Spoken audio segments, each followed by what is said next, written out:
এই মেয়ে, তোমার বাড়ি কোথায়? বিয়ে থেকে পালিয়ে এসছো? মেয়েটি ঘন ঘন মাথা নাড়িয়ে বলল। জাহিদ বলল, মহা ঝামেলায়। কেন সে পুলিশ হতে গেল? এখন কি করবে? পুলিশ দেখায় একে একে সবাই কেটে পড়লো। জাহিদ দেখলো ফাঁকা স্টেশন। ফাঁকা না থাকলেও সে মেয়েটিকে ছাড়তে পারে না। মেয়েটির জায়গায় যদি জন্য হতো। আর তাছাড়া এটা গ্রাম। মেয়েটির কোনো বিপদ টিপদ হয়ে গেলে তাকে সহ নিউজ ছাড়বে। সে যে ইন্সপেক্টর জাহিদ তালুকদার ছিল গত রাতে মৃত মেয়েটির সাথে। ছিছি, জলজ্যান্ত মেয়েটিকে মৃত বানিয়ে ফেলেছে জাহিদ। যদি জন্য হতো। জন্য কোথায়? ভালো আছে। চার্জ শেষ হওয়ায় ফোনও দিতে পারছে না। বড় স্যার গ্রামে পৌঁছে কল দিতে বলেছেন। হায়নার দল যে কোনো সময় অ্যাটাক করার জন্য বসে থাকে। মেয়েটি গুনগুন করে কান্নার আওয়াজ ভেসে আসছে। জাহিদ বলল, মহাবিপদে। বাইরে নয়, সে গ্রামে যাচ্ছে। তাও বোনের শ্বশুর বাড়ি। এখন কি করবে সে? এত রাতে কোথা নিয়ে যাবে এই মেয়েটাকে? মেয়েটির কান্না থামলো অনেকক্ষণ পর। গায়ের পরনে গায়ে হলুদের শাড়ি, মাথায় পরা গাজরা, হাতে ফুলের চুড়িও, পায়ে একজোড়া কালো বেল্টের জুতো। জাহিদ মেয়েটিকে পর্যবেক্ষণ করে নোট করলো। তারপর মেয়েটির কাছে হাঁটু মুড়ে বসে জিজ্ঞাসা করলো, তোমার নাম, বয়স, বাড়ি? মেয়েটি তার চিকন সুরে ফটাফট জবাব দিল। জাহিদ বিরক্ত নিয়ে নোট করলো সব। এই মেয়েকে দেখলে কেউ কি বলবে যে মেয়েটা কিছুক্ষণ আগেও কাঁদছিল? আনহা খেয়াল করলো আলো আঁধারিতে দাঁড়ানো জাহিদকে। গম্ভীর খিটখিটে মার্কা সুদর্শন পুলিশ। হাতের কবজিতে থাকা কালো ঘড়িটা চকচক করছে। আনহা মনে মনে ভাবলো, আচ্ছা, এই লোকটা বেশি সুন্দর নাকি সে? আনহা জাহিদকে একবার দেখলো, নিজের হাত একবার দেখলো, বলল, আনহা অনেক সুন্দর, লোকটাও সুন্দর, দুজনেই সেম সেম। আনহা একটু বেশিই সুন্দর। অফিসার, আমাকে হেল্প করুন প্লিজ। আজ রাতটা কোথাও থাকার ব্যবস্থা করে দিন। আপনার বাড়িতে হলেও হবে। একটা রাত আশ্রয় দিন। দরকার হলে আপনার বাড়ির দাওয়ায় রাত কাটাবো। পুলিশের বাড়ি তো, চিন্তা নেই। জাহিদ বলল, মহাসংকটে। মেয়েটা বেশি বকবকও করছে। কি করবে সে? বিরক্তিকর। পাশে দোকানে গিয়ে ফোন খুঁজে জাহেদাকে ফোন দিল সে। সব শুনে জাহেদা মেয়েটিকে সহ নিয়ে আসতে বললেন। জাহিদ আনহাকে ডেকে বলল, শোনো মেয়ে, আমি আমার বোনের শ্বশুর বাড়ি যাচ্ছি, গ্রামে। তোমাকে আমি সেখানে কি করে নিয়ে যাই? গ্রামের লোক কী ভাববে? তারা এমনিতেও তিলকে তাল বানায়। আনহা চট করে জাহিদকে বুদ্ধি দিল। অফিসার শুনুন, আপনি তো পুলিশ অফিসার। আপনার ডান্ডা দেখলেই সবাই ঠান্ডা হয়ে যাবে। চিন্তা তো নেই, তাই না? আমিও কোনো ঝামেলা করব না। চুপচাপ আপনার প্রেমিকা সেজে। আনহা ভয় পেল। দোয়া পরে বুকে ফুঁ দিল, বলল, ভয় পেয়েছি অফিসার। একদম চুপ থাকবে। আমি তোমাকে নিয়ে যাব ঠিক, কিন্তু কাল আবার গ্রাম্য থানায় পাঠিয়ে দেবো। তারাই তোমার ব্যবস্থা করবে। আমি মেয়েদের কেস নিই না। আনহা মাথা দোলালো। হেসে মিনমিন করে বলল, এবার মেয়েদের কেস নেবেন? সমস্যা কি অফিসার? আমার কথা মতো চললে চলো, নইলে এখানেই থাকো। আনহা হাঁটা ধরলো। তার এলোমেলো হাঁটা দেখে জাহিদ বিরক্ত হলো। আনার হাত শক্ত করে ধরে হাঁটতে হাঁটতে বলল, এত তিরিং বিরিং করে হাঁটো কেন মেয়ে? আমার বোনও তো তোমার বয়সী। কত ভালো আমার বোন, তুমি জানো? আমার জন্য। আনহা অবাক। এই লোকটা কোন মুন্নু না তুন্নুর গল্প শুরু করে দিয়েছে। আচ্ছা, বাঁচার লোক তো। জাহিদ থামলো। আমার জুন্নুর কোনো গুণ আছে তোমার মাঝে? আনহা বলল। আমি আপনার বোন হতে যাব কেন? হ্যাঁ, তো আমি তো অপরিচিত। জাহিদ আবার হাঁটা ধরলো। সাবধানে হেঁটে আন্নাকে নিয়ে অটোতে বসে পড়ল। আনহা স্তব্ধ, বিমোহিত। একটা অপরিচিত মেয়ের জন্য একটা মানুষ কি করে এত কিছু করতে পারে? ভালো শিক্ষা না পেলে কখনোই একটা ছেলে এত কেয়ারিং হতে পারে না। নিজের দিকে তাকিয়ে হাঁপ ছাড়লে তানহা। এতটা কেয়ারিং আদৌ তাকে কেউ করেনি। মনে পড়ছে না কেন। জাহিদ গলা খাকারিতে হুঁশ ফিরল আনহার। জাহিদ বলল, শোনো মেয়ে, ঘুমিয়ে পড়বেন একদম। আমি আর ঝামেলা নিতে পারবো না। আনহা দুষ্টুমি পায়। সে হাই হাই তুলতে তুলতে জাহিদের কাঁধে মাথা রেখে বলল, অফিসার, আমার তো ঘুম ঘুম পায় কেন? আমার তো নেশা নেশা লাগে কেন? আমার এত এত মাথা ঘুরে কেন? জাহিদ ঠেলা দিল আনহাকে। শক্ত কণ্ঠে বলল, এই মেয়ে, ধাক্কা দিয়ে ফেলে দেবো একদম। সোজা হয়ে বসো। গায়ে পড়া স্বভাবের মেয়ে আমার একদম পছন্দ নয়। আমার জন্য হলে কখনো এরকম করতো না কোনো ছেলের সাথে। গ্রামের বাড়ি পৌঁছাতেই অন্য উপায় না দেখে ভ্যান গাড়ি ডাকলো জাহিদ। আনহা তার ব্যাগ তুললো। ভ্যান গাড়ি ছাড়ার সাথে আনহা ঢলতে ঢলতে লাগলো। চোখ বন্ধ করে জাহিদকে খুঁজতে খুঁজতে বলল, অফিসার, ওই অফিসার, আমি পড়ে যাচ্ছি, আমি মরে যাচ্ছি, আমাকে ধরুন। জাহিদ আনহার কথা শুনে হেসে ফেলল। যা দেখা গেল না। আনহার হাত ধরে রেখে বলল, এই মেয়ে, শক্ত হয়ে বসো। মেয়েদের তো নরম হলে চলে না। শক্তপোক্ত এক হাতের ভেতর নিচের হাত আবিষ্কার করলো আনহা। আকাশে মস্ত বড় চাঁদ জলজল করছে। সেই চাঁদের আলোয় দেখা যাচ্ছে রাস্তাঘাট, ভ্যান গাড়ি চলা লোকটাকে, আর ভ্যান গাড়ির উপর বসে থাকা একটি গম্ভীর মূর্তি। আনহা ভেবে ভেবে নিজে নিজে হাসল, আর জাহিদের কাছ থেকে পাগল উপাধি পেল। আহমেদ মঞ্জিল। টর্চের আলো পড়ার সাথে সাথে টিনের একটি গেটের দরজা লিখে আছে লেখাটি। জাহিদ বুঝে গেল এটি সেই বাড়ি। আনহা গুনগুন করে গান গাইছে। জাহিদ দরজা ঠেলার সাথে সাথে কেউ একজন যেন দৌড়ে এলো।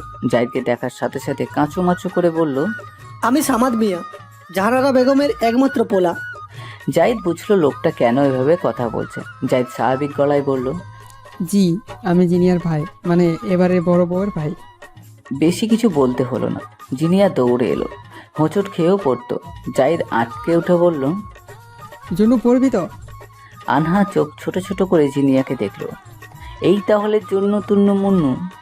জিনিয়া ঝটপট ভাইয়াকে জড়িয়ে ধরলো। জাহিদ বোনের মাথায় চুমু খেয়ে বলল, জুনু বাকিরা কোথায়?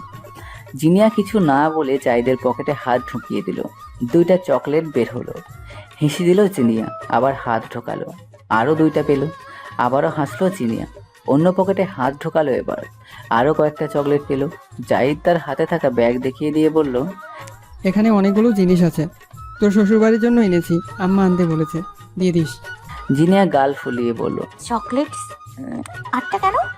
জাহিদ হেসে ফেলল, বলল, আমি খেয়েছি, অবসর সময়ে এগুলো খেতে ইচ্ছে হলো, গালে দিলাম। ওমা, দেখি টেস্ট আছে, আরেকটা দিলাম।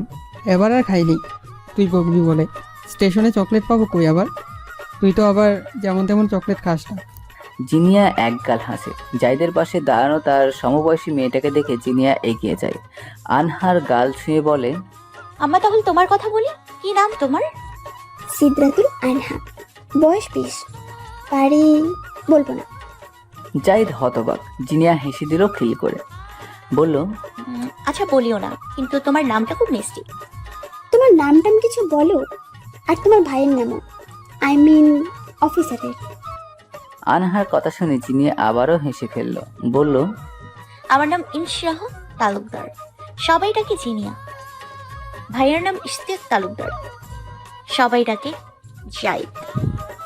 আনহা চোখ বড় বড় করলো, গলার শর্ট টেনে বলল, মা গো মা, নামগুলো মুখস্থ করে রাখতে আমার কিয়ামত হবে। লেখাপড়ায় মেবি প্রচুর ভালো ছিলে। আনহা কোমরে হাত দিয়ে নাক ফুলিয়ে তাকালো। জিনিয়া হেসে ফেলল, আনহাকে বলল, চলো আনহা, ভেতরে নিয়ে যাই। ভাইয়া এসো। সবাই পা বাড়ানোর আগে কর্কশ কণ্ঠস্বর ভেসে আসে। বৃদ্ধা জাহান্নারা পানের রস ফেলে চোখের চশমা ঠিক করতে করতে এগিয়ে আসে। জাহিদকে দেখে চোখ কপালে তুলে বলে, পুলিশ কেন আইসে নাথবো? জিনিয়া বৃদ্ধাকে বললেন, উনি আমার ভাইয়া দাদু জাহিদ।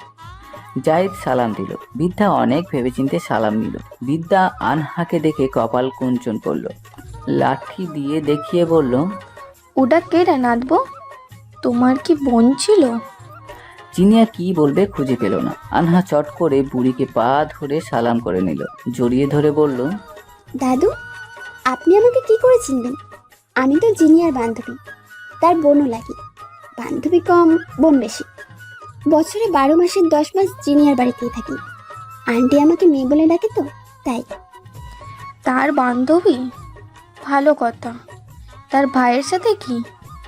আনহার ইচ্ছা করলো এই বুড়িকে লাঠি দিয়ে তাকে বাড়ি দিতে। আনহা হাসাহাসি মুখে বলল, তার ভাই আমারও ভাই। ডাহা মিথ্যা কথা। শেষের কথাটা বিড়বিড় করলো আনহা। জাহিদ পেছনে হাত দিয়ে দাঁড়ানো সোজা হয়ে এসব কথা সে ভালো করে শুনছে। মেয়েটা ডেঞ্জারাস বলতে হবে। বৃদ্ধা লাঠি দিয়ে আনহাকে গুঁতো মারলো, বলল, এই মেয়ে, তোমার গায়ে হলুদ শাড়ি কেন? মনে হচ্ছে তোমার আজকে হলুদ সন্ধ্যা ছিল। হায় হায়, এটা কি বলেন? হলুদ শাড়ি পরলেই কি হলুদ সন্ধ্যা হয়? গ্রামের মানুষ তো আপনি, তাই কিছু জানেন না। আমরা শহরেরা এমনি এমনি হলুদ শাড়ি পরি। এই মাই, একদম চুপ। আমাকে গামা বলা। আমিও শহরে, আমি জানি শহরেরা এমনি এমনি হলদে শাড়ি পরে, এমনিই জিজ্ঞাসা করলাম। ওয়াও দাদু, তার মানে আপনি ডিজিটাল? বাবা, বৃদ্ধা খুশি হলেন, শাড়ির আঁচল টেনে মুখের কাছে এনে বললেন, হ, আমি ডিজিটাল, সব সময় ভেবে চিন্তা কথা বলবে। আচ্ছা। বৃদ্ধা চলে গেলেন। নাহিল আর সাহিল এলো। সাহিল জিনিয়ার হাত থেকে ভারী ব্যাগটা নিয়ে নিল, বলল। এই তো সব অসুবিধা। আনহা গাল ফুলিয়ে সাহিলের দিকে তাকালো। সাহিল হেসে ফেলল, বলল। জি, ওর নাম আনহা। সাহিল আনহার কপালে চাপ্পড় মারল, বলল। চলো বন্ডি, জাহিদ আসার সময় বকেনি তো? আনহা বিস্মিত, কত সহজে আপন করে নিল সবাই তাকে। আমাকে বকবে? আনহাকে? নাহিল দৌড়ে আসলো, বলল। তুমি শহুরে, নইলে তোমার সাথে জমিয়ে দিতাম। আমার গ্রামের মেয়ে পছন্দ, বোকা বোকা মেয়ে। তুমি তো চালাক, হবে না বন্ডি। আনহা হাসে, নাহিলের গাল টেনে জাহিদের দিকে তাকিয়ে বলে। তোমাকেও তো তোমার বড় ভাইয়ের মতো লাগে ভাইডি। তোমাকেও হবে না, হবে না। সবাই একসাথে হো হো করে হেসে উঠল। উঠানের কোনায় দাঁড়িয়ে কৌতূহল চোখে চেয়ে দাঁড়িয়ে থাকা একটি মেয়ে এগোতে চাইলেও নাহিলকে দেখে আর এগোলো না। জিনিয়া ডাক দিল। সোরা গুটি গুটি পায়ে হেঁটে এলো, আশেপাশে তাকালো না। জিনিয়া সাহিলকে বলল। সাহিল সোরাকে ব্যাগটা দিল, বলল। না, ও চাচিকে দাও। সোরা মাথা নাড়ল, জাহিদের দিকে তাকিয়ে বলল। পুলিশ? সবাই হেসে উঠল। জিনিয়া বলল। পুলিশ কি বাঘ? জাহিদ তার হাত সোরার মাথার উপর দিয়ে চাপড়িয়ে বলল। ভয় পেয়েছে? সোরা হেসে দেয়, মাথা নাড়িয়ে বলল। না পুলিশ বাবু। পুলিশ অফিসারকে এভাবে স্বাভাবিক কথা বলতে দেখে ভয় কেটে গেল তার। নাহিলের দিকে আর চোখে তাকাতেই খেয়াল হয় নাহিল হাসছে। সোরা তাড়াতাড়ি কেটে পড়ল। জাহিদ ঘরে ঢুকতেই জাহেদা ছুটে এলো। জাহিদ সাগর সাহেব আর জাহেদা সাহেবের সাথে কোলাকুলি শেষ করে মা বাবাকে দেখে এগিয়ে গেল। শফিক সাহেব জাহিদকে মাথায় হাত বুলিয়ে দিল। জাহেদা বলল। ডিউটি কেমন হয়েছে আব্বা? ছুটি কয়দিনে পেয়েছিস? বেশি দিন না আম্মা, জুন্নুর বিয়ের জন্য ছুটি নিয়েছিলাম তো, তাই বেশি দিন ছুটি পাইনি। আর তোমরা তো জানো আমি না থাকলে কনস্টেবলরা কাজে ফাঁকি দেয়। আমাদের কি ছুটি আছে আম্মা? সন্ত্রাসমুক্ত দেশের জন্য দিনরাত আমাদের চোখে ঘুম থাকে না। জুন্নুর খারাপ লাগবে তাই চলে এসেছি। আমার ডিউটির মতো জুন্নুর মন ভালো করাটাও আমার অনেক বড় ডিউটি। আমার একটা মাত্র বোন। জাহেদা হেসে ছেলের কপালে চুমু আঁকেন, বলেন। ভাই বোনের সম্পর্ক অটুট থাকুক 1000 বছর ধরে। জাহিদ হাসে, মাকে জড়িয়ে ধরে রাখে, বলে। আমাদের মাথার উপর ঢাল হয়ে থেকো 1000 বছর। জাহেদা দেখে জিনিয়ার সাথে হেসে হেসে কথা বলা মেয়েটিকে, কপাল কুঞ্চন হয় তার। জাহিদকে বলে। আব্বা, এটাই কি সেই মেয়ে? জাহিদ জাহেদাকে ছেড়ে আনহাকে দেখে বলে। হ্যাঁ আম্মা, এটাই সেই মেয়ে। শফিক সাহেবকে দেখে আনহা কোমরে হাত দিয়ে দাঁড়ায়, ভ্রু নাচিয়ে বলে। কি দেখেন? সাগর সাহেব কপাল কুঁচকে তাকান। শফিক সাহেব হেসে দেয়, বলে। আনহা হেসে দেয়, আওয়াজ করে হাসতে হাসতে বলে। আনহা, আনহা, আনহা। বুঝতে পেরেছেন? শফিক সাহেব মাথা দোলায়। আনহা সবাইকে পা ছুঁড়ে সালাম করে নেয়। জাহিদের কাছে যেতে জাহিদ জাহেদার পেছনে দিয়ে দাঁড়ায় এক লাফে। জাহেদা ভুরু কঞ্চন করে তাকিয়ে থাকে। আনহাও জাহেদার মতো করে জাহেদাকে চেয়ে থাকে। জাহেদা ভুরু নাচিয়ে জিজ্ঞাসা করে। বিয়ের আসর থেকে পালিয়ে এসেছো? আনহা চোখে মুখে ভঙ্গি এবার পাল্টে যায়। সরল ভঙ্গিতে তাকিয়ে থাকে সে। জাহেদের দিকে একবার তাকায়। জাহেদা আনহাকে নিরুত্তর থেকে আবারও জিজ্ঞাসা করে। পালিয়েছো? এই মেয়ে, কথা বলছো না কেন? আনহা ভীত সন্ত্রস্ত চেহারায় চেয়ে থাকে জাহেদার দিকে, কোনো উত্তর দেয় না। জিনিয়া জাহেদার কাছে চলে আসে, বলে। মাম্মা, ওরা তো অনেক দূর থেকে এসছে, আগে খেয়ে দিয়ে একটু রেস্ট নিই, তারপর না হয় কথা হবে। যাই ভেতরে ঢুকে যায় জাহিদকে নিয়ে। জিনিয়া আনহাকে নিয়ে যায় ভেতরে। সোরার রুমে আনহার খাবার ব্যবস্থা হয়। কিছুক্ষণের ব্যবধানে তারা দুজনের মধ্যে ভালো একটি সম্পর্ক তৈরি হয়। আনহা জানতে পারে সোরা দ্বাদশ শ্রেণীতে পড়ে। কত ছোট! আনহা বলল। তুমি তো এখনো পুচকি। আমি তোমার 2 বছরের বড়। তাইলে আমি তোমাকে আপা ডাকবো। আনহা খুশি হলো, বলল। ঠিক আছে। জিনিয়াকে কি ডাকো? ভাবিটা কি বড়দা ভাইয়ের বউ না, তাই। আনহা ঘুরে ঘুরে পুরো ঘর হাঁটলো, বলল। মাটির ঘর আসলেই সুন্দর। মায়ের মুখে শুনেছি আমার বাবার বাড়িও নাকি মাটির ছিল, কিন্তু আমি কখনো দেখিনি। তোমার মা বাবা কোথায়? আনহা কেঁপে ওঠে এই সামান্য প্রশ্নে। বাবা মা আনহা বিড়বিড় করে। আমার মাই আমার বাবা। আমার বাবাকে আমি কোনোদিনও দেখিনি। মায়ের কিছু মনে পড়ে না, তাই বলতে পারেন না কিছু। যখন মনে পড়ে তখন একটু একটু বাবার কথা বলে আর কাঁদে। বাবা মাকে দেখতে পারতো না। তোমার মায়ের কিছু মনে পড়ে না কেন আপা? আনহার কণ্ঠ কাঁপে। কাঁপা কাঁপা কণ্ঠে আনহা উচ্চারণ করে, আমার মা মানসিক ভারসাম্যহীন। আমার মা মাঝে মধ্যে আমাকেও চেনেন না। সোরার বুক কাঁপে। তোমার মা তোমাকে চেনেন না? আনহা ঘন ঘন মাথা নাড়ে, বলে, ডাক্তার দেখিয়েছিলাম একবার, টিউশনের টাকা জমিয়ে। ডাক্তার বলেছেন মায়ের চিকিৎসার জন্য অনেক টাকা লাগবে, প্রায় 2 লাখের মতো, আর অনেক সেবা যত্নও লাগবে। কিন্তু আমি মাকে কোনোটাই দিতে পারিনি, না সেবা না চিকিৎসা। টিউশনি দুটোও গেল।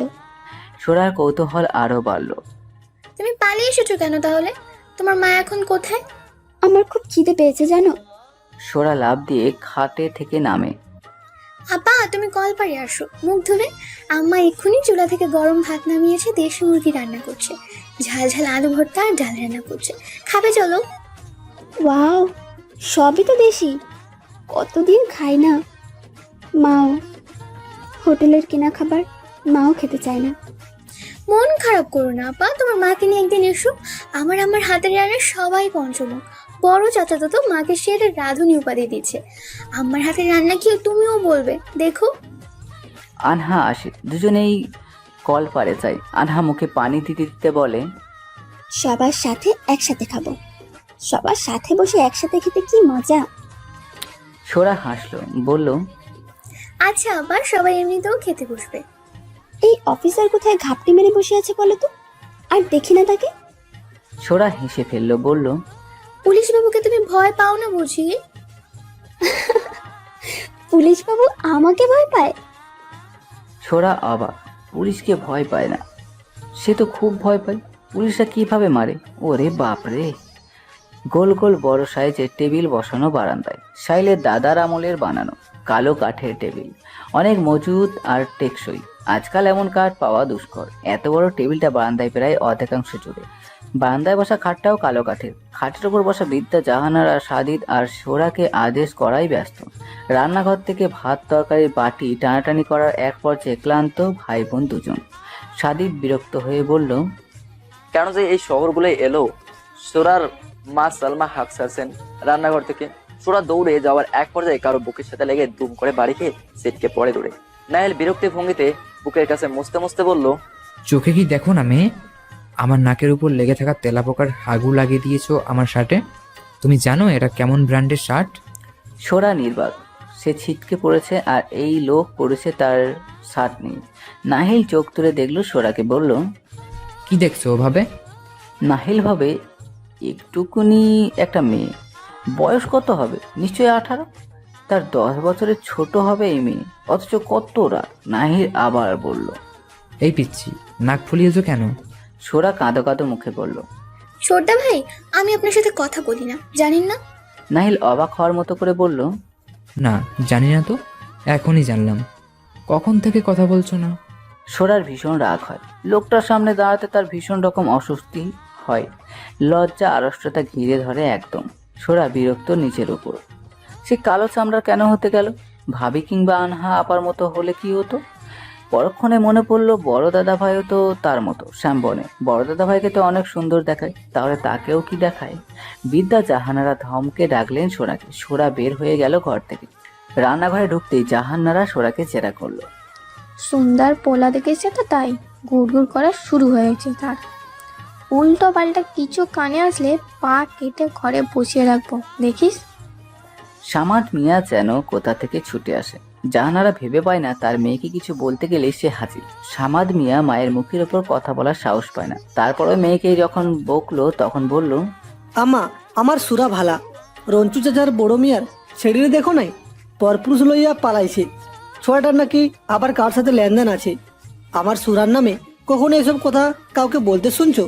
আমার ছেড়ি আমার কথা ভাবে আম্মা। আমার ছেড়ি ভালো মাইপো, রংটা একটু শ্যামা, নইলে আমার ছেড়িরও বিয়া হয়ে যেত এতদিন।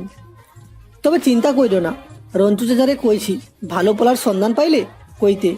আমার বিশ্বাস দিয়েছে ভালো পোলার সন্ধান শিগগির এনে দেবে। রং দেখা যে বিয়া করবে তার কাছে তো আমার ছেড়ি সুন্দর হইলেও ভালো থাকবে না আম্মা। আমার ছেড়িরে ভালোবাসতে হইব আম্মা, ভালো রাখতে হইব। জাহানারা আর কিছু বলতে পারে না। ছেলেটাকে উচিত কথা বলে থামিয়ে দিয়েছে, তাই বললেন, সেই জন্যেই কইছি এই রং লইয়া আমার নাতিদের সামনে ঘুরঘুর করিস না। তারা সভ্য ঘরের ছেলে, গায়ে ধাক্কা ধাক্কি আমার চক্ষু ছিল একদম।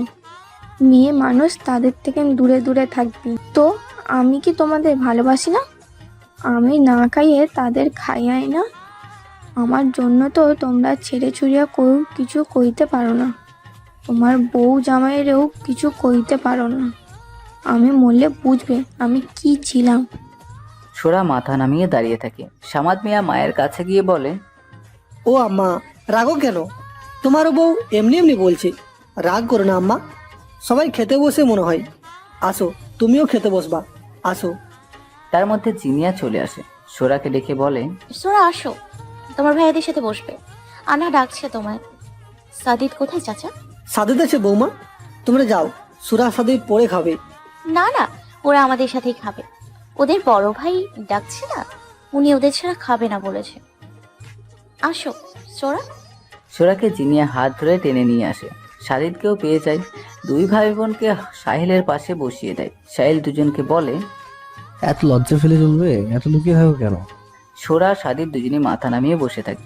নাইল শীষ বাজাতে বাজাতে বলে, সাদিদ সাহেবের কাছ থেকে অনেক কিছু শেখার আছে ভাই। আজান দিলেই সোজা মসজিদে চলে যায়, মাথা থেকে টুপি সরে না। তুই শিখ, তোর তো নামাজ গাজা করার অভ্যাস বেশি। সাদিদ, তুমি কিছু শেখাও। সাদিদ মাথা নামানো, কি লজ্জা তার? ক্লাস 6-এ। পড়ো, তোমাকে শহরে নিয়ে যাবো। সাদিদ চমকে তাকায়। শহরে? হ্যাঁ শহরে, কিন্তু তার জন্য ভালো রেজাল্ট করতে হবে, ভালো করে পড়তে হবে। সাদিদের মুখে খই ফুটলো। আমি ক্লাস 5-এ জিপিএ পেয়েছি ভাইজান। স্যাররা বলেছে আমি আরো ভালো করবো। বাহ, তাহলে তো তোমাকে শহরে নিয়ে যেতেই হবে। ভাই ফর্সা, ভাই শহরে যেতে পারবে, শুধু আমি পারবো না। আমি তো সবাই হুহা করে হেসে ওঠে। জাহিদ এসে চেয়ার টেনে বসে জিজ্ঞাসা করে, কি নিয়ে আসা হচ্ছে? নাইলের হাসি থামে না, সে টেবিল চাপড়ে হাসে। সাহিল হাসি থামিয়ে সোরাকে বলে, শহরে যেতে হলে ধলা চামড়া লাগে না রে পাখি। সোরা অবাক হয়, সে এমন কি বলল? নাহিলের হাসি থামে না। জিনিয়া নাহিলের চুল টেনে ধরে বলে, সোরা লজ্জা পাচ্ছে না? এত হাসতে হয় ভাইয়া? মহিলা কোনো মতে হাসি আটকায়। সাহিল হাসতে হাসতে বলে, তোমাকেও নিয়ে যাবো শহরে, দুজনকে নিয়ে যাবো। সোরা অবিশ্বাস্য চোখে তাকিয়ে থাকে। সাহিল বলল, সোরা সাই দিল। ঠিক তো, তার মানে সে অসুন্দর না? বর্দা ভাইয়ের মতোই। ভাবিকে জিজ্ঞেস করে নেব, বর্দা ভাই কেমন সুন্দর। ভাবি নিশ্চয়ই মিথ্যে বলবেন না।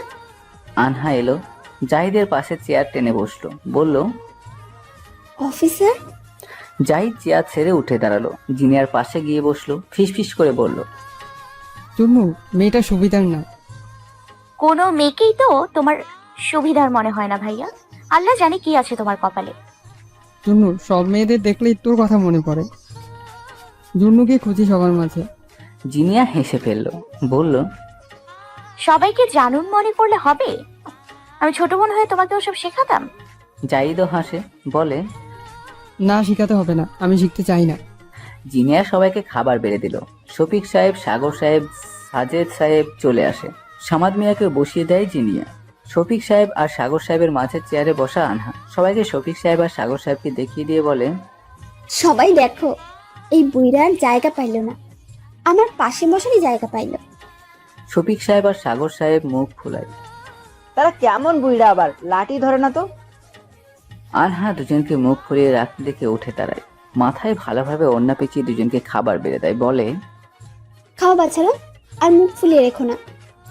ভেতর রুমে থেকে সাজেদা এক নজরে দেখে আনহাকে। সবার সাথে মিশে যাওয়ার মতো অপূর্ব ক্ষমতা আছে মেয়েটার। কার মেয়ে, কোন বাপের রাজকন্যা, কোন মায়ের ধন, কোন ভাইয়ের করেছে এই মেয়ে। জায়েদা আবার হাসি খুশি জিনিয়াকে দেখে, সবাইকে খাবার বেড়ে দিচ্ছে। কত সুন্দর সংসারে মেয়ের মতো লাগছে তাকে, কত সুন্দর সংসারটা। মেয়েটা ভালো আছে, এটাই অনেক। সাহিলকে যত দেখে ততই মুগ্ধ হয় জায়েদা। এই একটা ছেলে কি জাদু জানে? মেয়েটাকে কিভাবে সব ভুলিয়ে হাসি খুশি করে দিল, কিভাবে তাদের আগের মেয়েকে ফিরিয়ে দিল। জায়েদা মন থেকে দোয়া করে তাদের এই বন্ধন ভালোবাসা যুগ যুগ ধরে বাঁচুক, যুগ যুগ ধরে তারা একে অপরের থাকুক, একে অপরের জন্য বাঁচুক, সবসময় দুজন দুজনের পাশে থাকুক। সাহিল বিরস বন্ধনে জিনিয়ার দিকে তাকায়। জিনি, তুমি আমাকে সবার শেষে দিচ্ছ কেন? জিনিয়া হেসে ফেললো সাহিলের অভিযোগে, বলল, আপনি অভিযোগ করলেও কিছু হবে না, তাই ওরা অভিযোগ করলে ক্ষতি আছে। সাহিল গালে হাত দিয়ে বসে থেকে বলে, এটা কোনো কথা? হ্যাঁ, বড় হওয়ার জন্য এত বড় শাস্তি? খাওয়ার টেবিলে সবাই বসে হাহু করে হাসতে লাগে।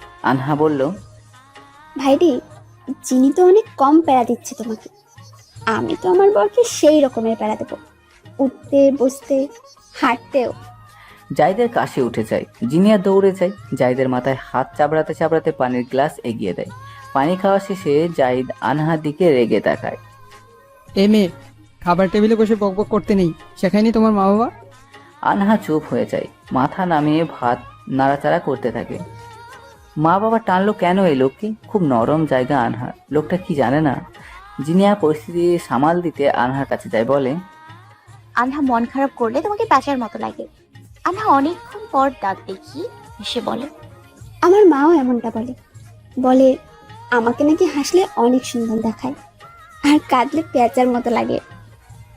ঠিক বললি, তুমি সবসময় হাসবে, হাসলে শরীরও সুস্থ থাকে। আনহা হাসলো আবার। সাহিল জিনিয়ার দিকে তাকালো। আনহার গ্লাসে পানি ঢেলে দিয়ে জিনিয়ার সামনে তাকাতেই সাহিলের চোখাচোখি হয়ে গেল। জিনিয়া শফিক সাহেব আর সাগর সাহেবকে এটা ওটা জিজ্ঞাসা করলো, আবার তাকাতেই সাহিলের চোখাচোখি। জিনিয়া অবাক, এই লোকটা কি পাগল?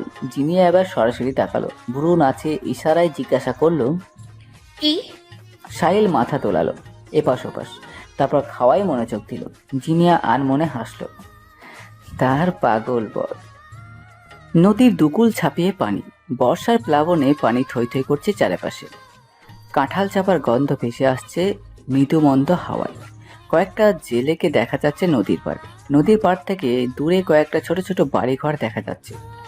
স্বচ্ছ তুলো তুলো ভেসিয়ে বেড়ানো মেঘের আকাশ বুক মেলে রয়েছে। জমিনে দাঁড়ানো মানবীদের মনের আশা আকাঙ্ক্ষা পূরণ করে ঝনঝন করে আবার বৃষ্টি নামানোর প্রতিশ্রুতি নিচ্ছে যেন। দূরে কয়েকটা পাল তোলা নৌকা দেখা যাচ্ছে, কয়েকটা ট্রাক্টর, ছোট বড় মাঝারি আকারের নৌকা, কয়েকটাতে বসা যাত্রী, কয়েকটাতে জেলেরা। প্রবাহমান নদীর কলকল ধ্বনি কানে আসছে, সাথে কিছুটা দূরে ভেসে ভেসে আসছে গুনগুন করে গাওয়া মাছির গান। জিনিয়া বিমোহিত, বিমূল মুগ্ধতায় সে ফেটে পড়তে পড়তে উচ্চারণ করে, আপনাকে না পেলে আমার এসব কিছু দেখা হতো না গুন্ডা সাহেব। বলতে না বলতেই জিভে কামড় বসায় জিনিয়া। সাহিল চোখ ছোট ছোট করে তাকিয়ে হেসে দেয় আওয়াজ করে। তার সাথে তাল মিলিয়ে জিনিয়াও হাসে।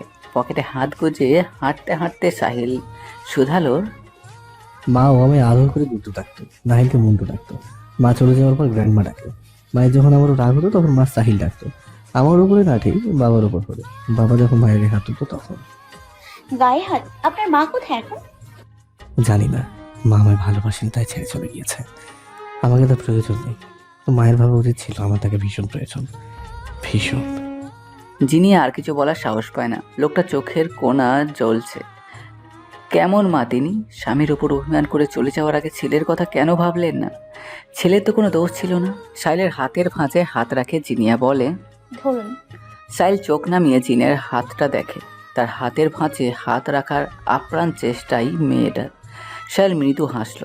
মেয়েটার হাতটা ধরে সামনে এগোতে এগোতে বলল, বাকিরা কোথায়? এই তো জেলেদের কাছে, ওদিকে যাব প্লিজ। আনহার প্রশ্নে তীব্র বিরক্ত জেলেটা। আনহা হাতের মাছগুলো নিয়ে আবার রেখে জিজ্ঞাসা করতে লাগলো, এটা কি মাছ আঙ্কেল? এটা ওটা? সরের মেপ এগুন পল পাল্লার। আনহা জেলের দিকে কপাল কুঞ্চন করে তাকায়। জেলেটা বলল, মাছ দিয়ে ফেলো আর নগেট্টো। এসব কি বলেন মিয়া? জেলে মাছের বালতি নিয়ে তাড়াতাড়ি কেটে পড়ে। আনহা দাঁড়িয়ে হাত ঝাড়ে। জাহিদ চেঁচিয়ে ওঠে, এ মেয়ে, তুমি হাত ধুয়ে নেবে ভালো করে, ওই হাত দিয়ে মাছ ধরেছ। আনহার মাথায় দুষ্টুমি ভেসে ওঠে। সে হাত দুটো দেখিয়ে দেখিয়ে এগিয়ে যায় জাহিদের দিকে, বলে, পালাচ্ছেন কেন অফিসার? কাছে আসুন, লাগিয়ে দিই, আসুন। জাহিদ দূরে চলে যায়, বিরক্ত হয়ে বলে, এ মেয়ে, আমার সাথে একদম কথা বলতে আসবে না। আনহা হাসতে হাসতে ঢলে পড়ে নদীর পাড়ে। সাহিল আর চিনিয়া চলে আসে ইতিমধ্যে। ছিপ দিয়ে মাছ ধরা নাহিল চেঁচিয়ে ডাকে সাহিলকে, বড় ভাই এদিকে আসো তো। সাহিল জিনিয়াকে জাহিদের পাশে রেখে যায়। সোরা কিছুটা দূরে দাঁড়ানো। নাহিল সোরাকে এক নজর দেখে নিয়ে বলল, শোনো মেয়ে, বড় মাছ ধরা দিলে তুমিও টেনে তুলতে সাহায্য করবে, ঠিক আছে? সোরা মাথা নাড়ায়, মনে মনে হেসে আওড়ায়। শহরে পাগলা, নদীর পাড়ে যদি মাছ পাওয়া যেত তাহলে জেলেদের আর নদীর মাঝে যেতে হতো না। সাহিল এসেই নাহিলের পাশে দাঁড়ায়, বলে, মাছ পেয়েছেন ছোট সাহেব? নাহিল সাহিলের কথা শুনে হেসে ফেলে, বলে, পাইনি, তবে পাবো। ভাই, মাছ যদি বড় সাইজের হয় আমার তো টেনে তুলতে কষ্ট হবে, তাই তোমাকে ডাকলাম। আচ্ছা, আমি এখানে আছি। জাহিদ জিনিয়াকে দেখে হাসে, বলে, জন্য তো ভালো লাগছে? খুব খুব ভালো লাগছে। তোমার কেমন লাগছে? ভালো, কিন্তু ওই মেয়েটাকে নিয়ে ঝামেলায় আছি। গ্রাম্য থানায় যোগাযোগ করলাম, ওখানে সিকিউরিটি নেই তেমন। মেয়েটাকে ছেড়ে আসতে মন চাইছে না ওখানে। কোনো কিছু হয়ে গেলে আমাকেই ধরবে। ভাই, একটা কথা রাখবে? জাহিদ হেসে ফেলল, বলল, আবদার কর। জিনিয়া আনহার দিকে তাকিয়ে বলল, ও আমাদের সাথে আর কয়দিন থাকুক না। কত হাসি খুশি একটা মেয়ে। আমার তো ওকে ভীষণ মনে ধরেছে। ও যখন চলে যেতে চায় তখন না হয় চলে যাবে। প্লিজ ভাইয়া, আবদার করেছি না? জাহিদ ভাবনায় পড়ে যায়, জুন্ন এসব কেন আবদার করছে। জিনিয়া মন খারাপ হয়। চলে যাওয়ার আগেই জাহিদ বোনকে আষ্টে পিষ্টে ধরে ফেলে, হাসতে হাসতে বলে, এত রাগ করিস কেন জন্য? ঠিক আছে, তুই যেটা চাস সেটাই হবে। জিনিয়া হেসে ফেলল। হঠাৎ মনে পড়ল ট্রেনের কথা। জিনিয়া মাথা তুলে বলল, ভাইয়া, আমি ট্রেনের সীমান্তকে দেখেছি। জাহিদের ভ্রু কুঞ্চন হয়। সীমান্ত? ও তোকে দেখেনি তো? না, আমাকে দেখেনি, কিন্তু আমি সীমান্তকে স্পষ্ট দেখেছি। তার হাতে অস্ত্র ছিল একটা। ভয়ে এগোতে চাইনি, কিন্তু ফোনে কেউ একজনের সাথে কথা বলছিল। আমি ভাবলাম কার সাথে কথা বলছে শুনি, কিন্তু তার কিছুটা পৌঁছানোর আগে সীমান্ত কোথায় যেন মিলিয়ে গেল। তার পুরো গ্যাংটাই ট্রেনে ছিল ভাইয়া। জাহিদের মাথায় অন্য কিছু ভাবনা আসে না। সে বিরক্ত জিনিয়ার প্রতি। ও তোকে দেখে ফেললে কি হতো জন্য? তুই কেন এত সাহস দেখাতে চাস? ভয় পাও কেন? তোমাকে দেখেই তো সাহস বাড়ে। কত সাহসী আমার ভাই। আর কখনো এমনটা করিস না জন্য। দিন শেষে আমার কার কথা মনে পড়ে জানিস তো? জানি তো, কিন্তু আমি যদি তখন ফুল ইনফরমেশন কালেক্ট করে তোমাকে দিতে পারতাম তাহলে তোমার সুবিধা হতো, তাই না? জাহিদ হাসলো, বলল, আজ রাতে আমাদের একটা ক্যাম্প আছে এখানে, কাউকে বলিস না। গোয়েন্দা বিভাগের তথ্য অনুযায়ী সীমান্ত এই গ্রামের আশেপাশেই এসেছে। জিনিয়া আটকে ওঠে। এখানে? জাহিদ তার মুখ চেপে ধরে। কেউ শুনবে জন্য? আমি চাই না সবাই টেনশনে পড়ুক। এসব আমার আর তোর মধ্যে থাকবে। জিনিয়া মাথা নাড়ায় ঘন ঘন। জাহিদ বলল, কিডনি পাচার চক্র অনেক বড় চক্র। অনেক বড় বড় স্বনামধন্য লোক এই কাজে জড়িত আছে। তাই আমাদের মিশনটাও অনেক বড়। ভাইয়া, যদি কখনো মনে হয় আমি তোমাকে ভালোভাবে সাহায্য করতে পারি তাহলে প্লিজ বলো। আমি আপ্রাণ চেষ্টা করব। আচ্ছা, বলবো, কিন্তু তুই সাবধানে থাকিস জন্য। তুই একা নয়, তোর সাথে এখন অনেকগুলো মানুষের জীবন জড়িয়ে গেছে। সবাইকে আগলে রাখতে হবে তোকে। আচ্ছা। 2-4টা ডিঙি নৌকা ডেকে নিল সাহিল। নাইলের হাত থেকে ছিটকে নিয়ে সাহিদকে নিয়ে যেতে বলল। নাইল ভীষণ রেগে গিয়ে ভাইয়ের ওপর, কিন্তু তা দেখানোর জোর নেই। সাহিল 2-3 বার জিনিয়াকে ডাকলো। জিনিয়া সোরা আর আনহার সাথে হাসাহাসিতে ব্যস্ত। সাহিলের ভীষণ রাগ উঠল। সে ডাক দিল জিনিয়াকে। এই মেয়ে আসবে কি আসবে না? চলে যাচ্ছে আমি, তুমি ওদের সাথে এসো তাহলে।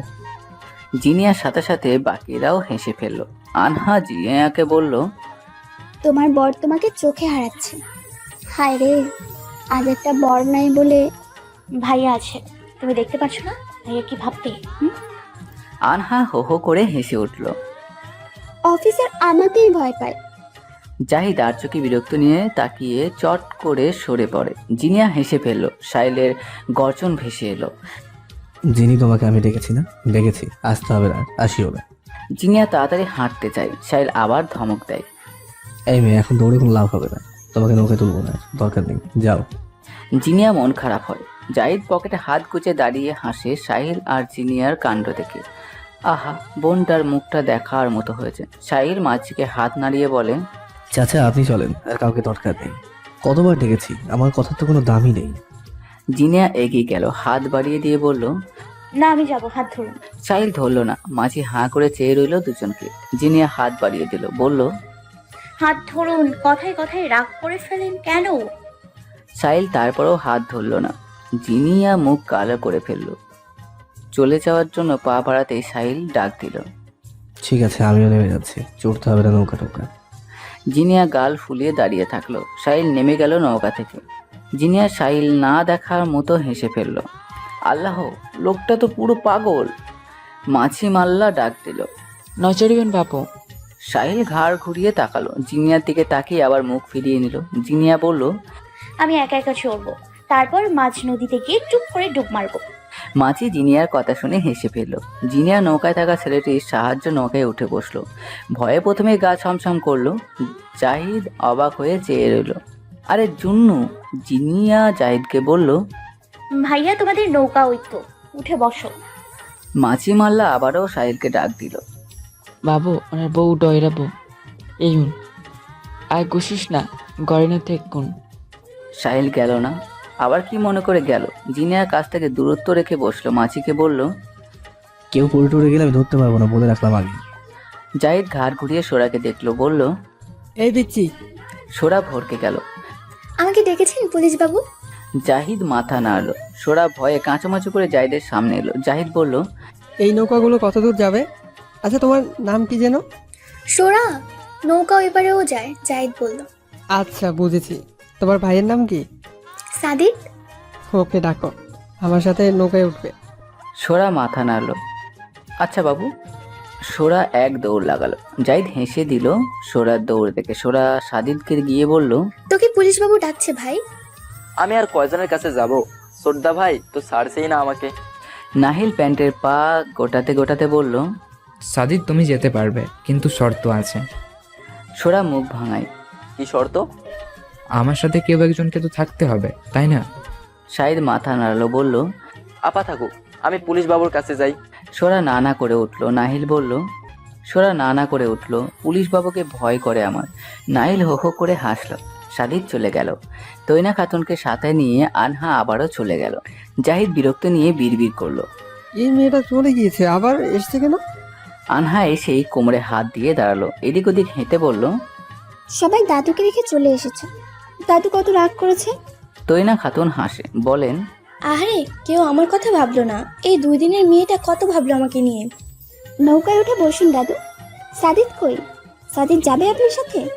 সাদিদকে তৈনা খাতুনের সাথে বসিয়ে দিল আনহা। জাহিদ কপালে ভাঁজ ফেলে বলল, এই মেয়েটা সবসময় আমার সাথে লাগতে আসে কেন? সাদিদ ভয়ার্ত চোখে জাহিদের দিকে তাকিয়ে থাকলো। আনহাকে বলল, আপা, আমাকে পুলিশ বাবু তার সাথে যাওয়ার জন্য ডেকেছে। আনহার ভুরু কুঞ্চন হলো। পরক্ষণে হো হো করে হেসে দিল সে। ফিসফিস করে সাদিদকে বলল, আরে চিন্তা নেই ভাই, আমি আছি কি করতে। পুলিশ বাবুর সাথে আর কেউ না থাকুক, এই আনহা আছে। বেঁচে গেলাম আপা। আনহা সাদিদের চুল এলোমেলো করে দেয়, বলে, বুড়িকে দেখে রেখো। তৈনা খাতুন ভুরু উঁচিয়ে বলে, এই মেয়ে, তোমার আমাকে বুড়ির মতো লাগে? আমি কি লাঠি নিয়ে হাঁটি? আনহা ঘন ঘন মাথা নেড়ে বলল, না না, আপনি তো এখনো তরুণী, আমার চাইতেও মডার্ন। তৈনা খাতুন ভাববাস নিয়ে বসলেন।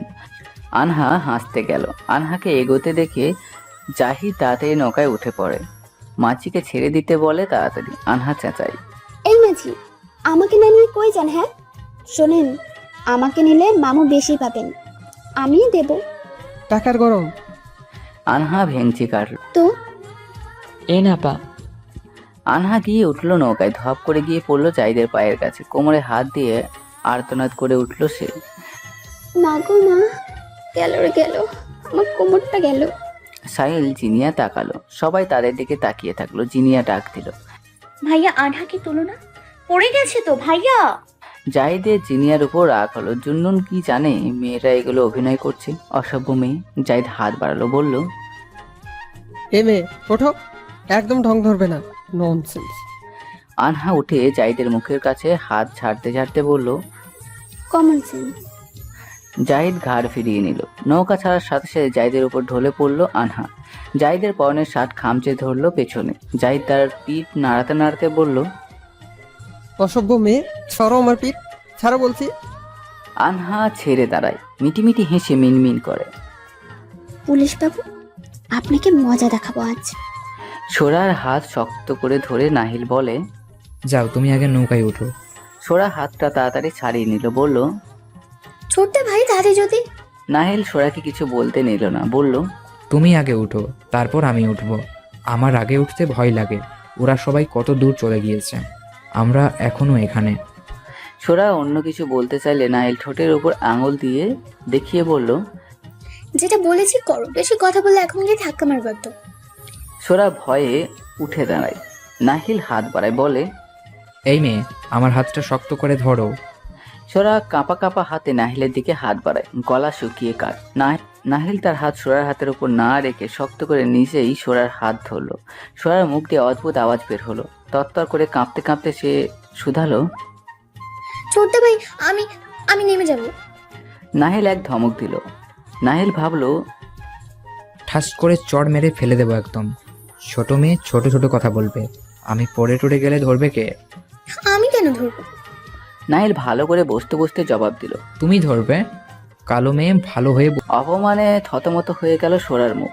নাক, ঠোঁট, কপাল তরতর করে। গাল বেয়ে 2 ফোঁটা জল গড়ালেও তা দেখালো না নাহিলকে।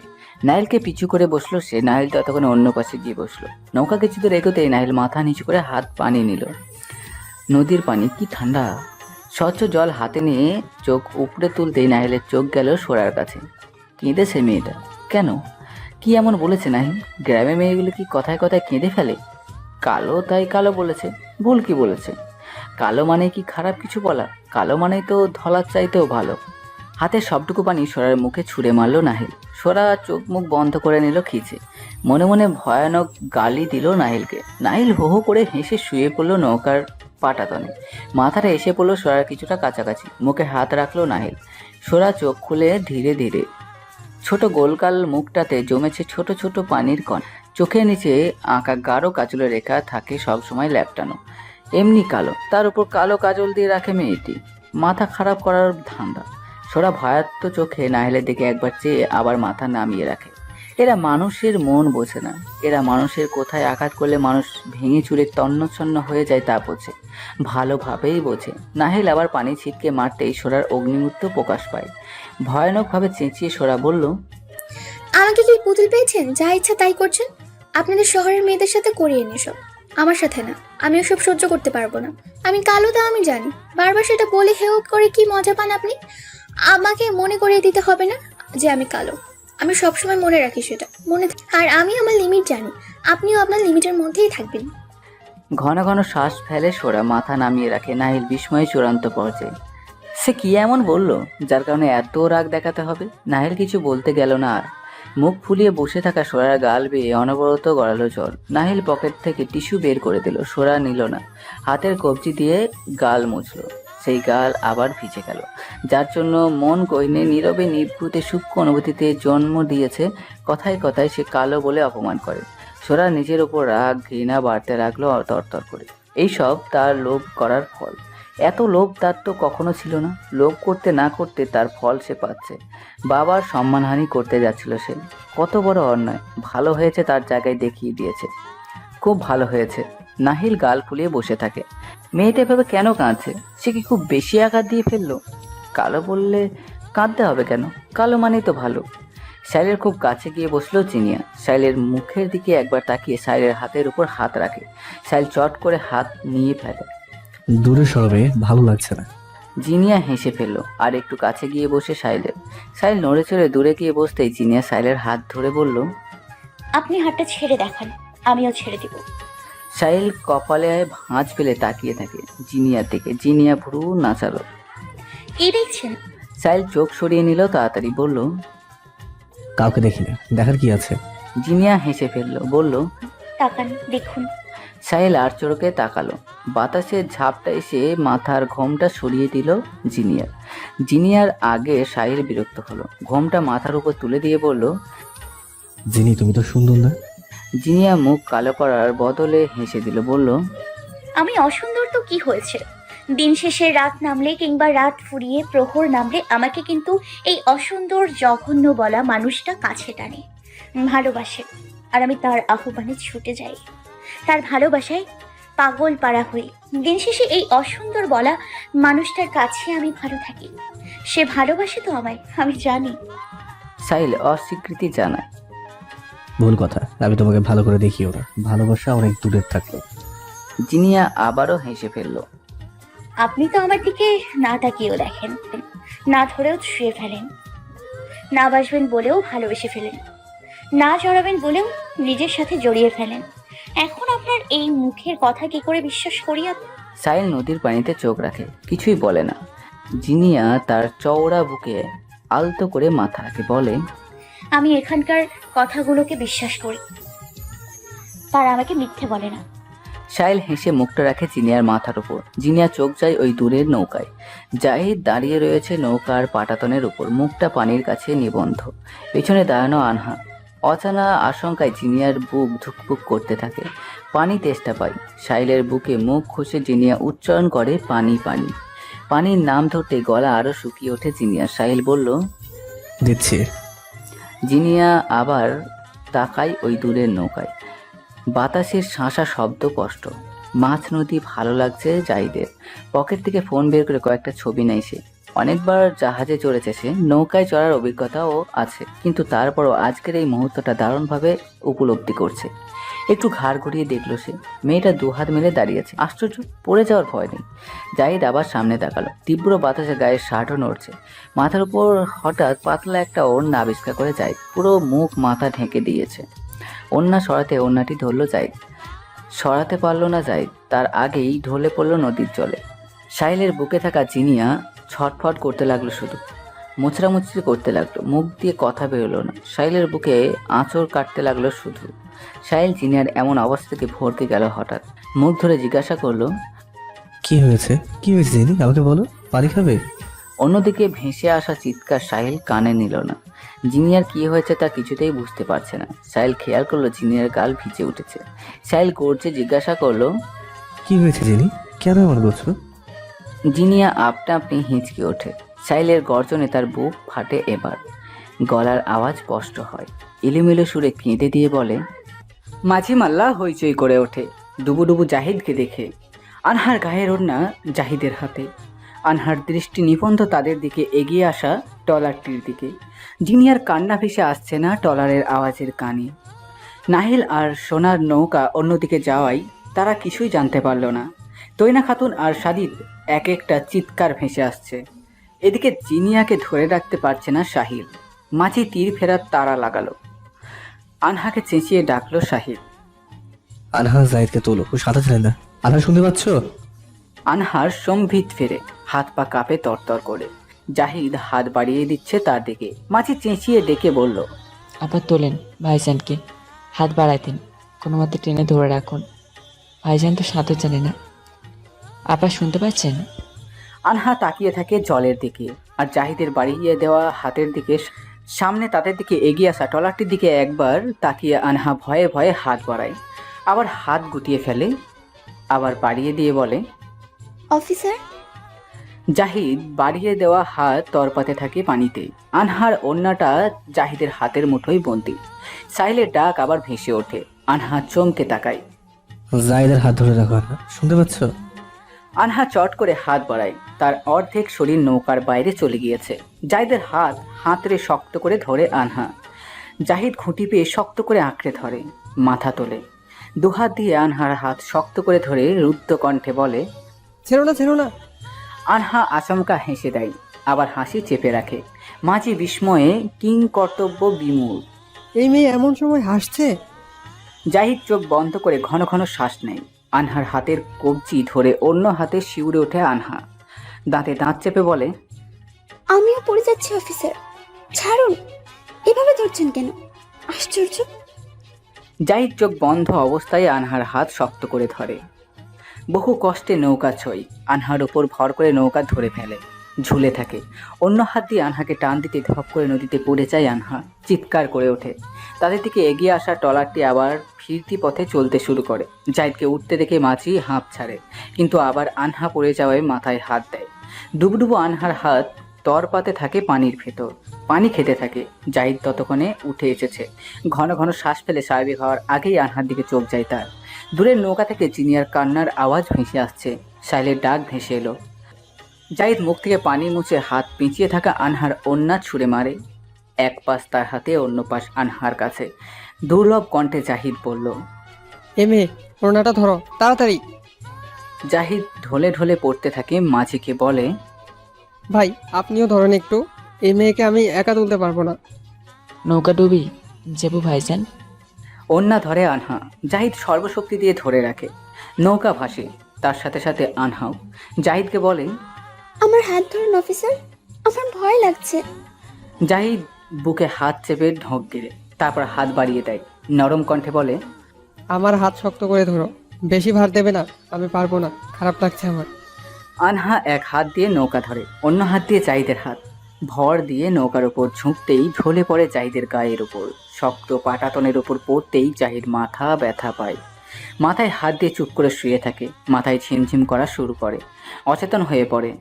ভারী মাথা তুলতেই আনহা নিজেকে আবিষ্কার করে জাহিদের বুকের উপর। মুখ তুলে তাকাতেই দেখে চোখ বুজে পড়ে রয়েছে জাহিদ। আনহা ক্ষীণ স্বরে ডাকলো, অফিসার। আনহা সারা শব্দ না পেয়ে আনহা জাহিদের মুখ ধরে ডাকে, অফিসার কি হয়েছে আপনার? উঠুন। আরে আনহা নিজের ভেজা ওড়না চেপে পানি দেয় জাহিদের মুখে, ফুঁ দেয়। বেশ কিছুক্ষণ পর জ্ঞান ফেরে জাহিদের। 2-3 বার কেসে ওঠে, চোখ মেলতে নিচের এত কাছে ঝুঁকে থাকা মেয়েটির দিকে সে অবাক হয়। ঢোক গিলে সে বলল, কি হচ্ছেটা কি? সুযোগ পেয়ে একেবারে গায়ের উপর উঠে এসছো, ছাড়ো। আনহা হাসে, বলে, তখন তো খুব বলছিলেন ছেড়ো না ছেড়ো না, এখন ছাড়তে বলছেন কেন? জাহিদ বিরক্তি নিয়ে তাকায়, আবার ধপ করে মাথা ফেলে বলে, আল্লাহর ওয়াস্তে আমাকে ছাড়ো, নিঃশ্বাস নিতে কষ্ট হচ্ছে আমার।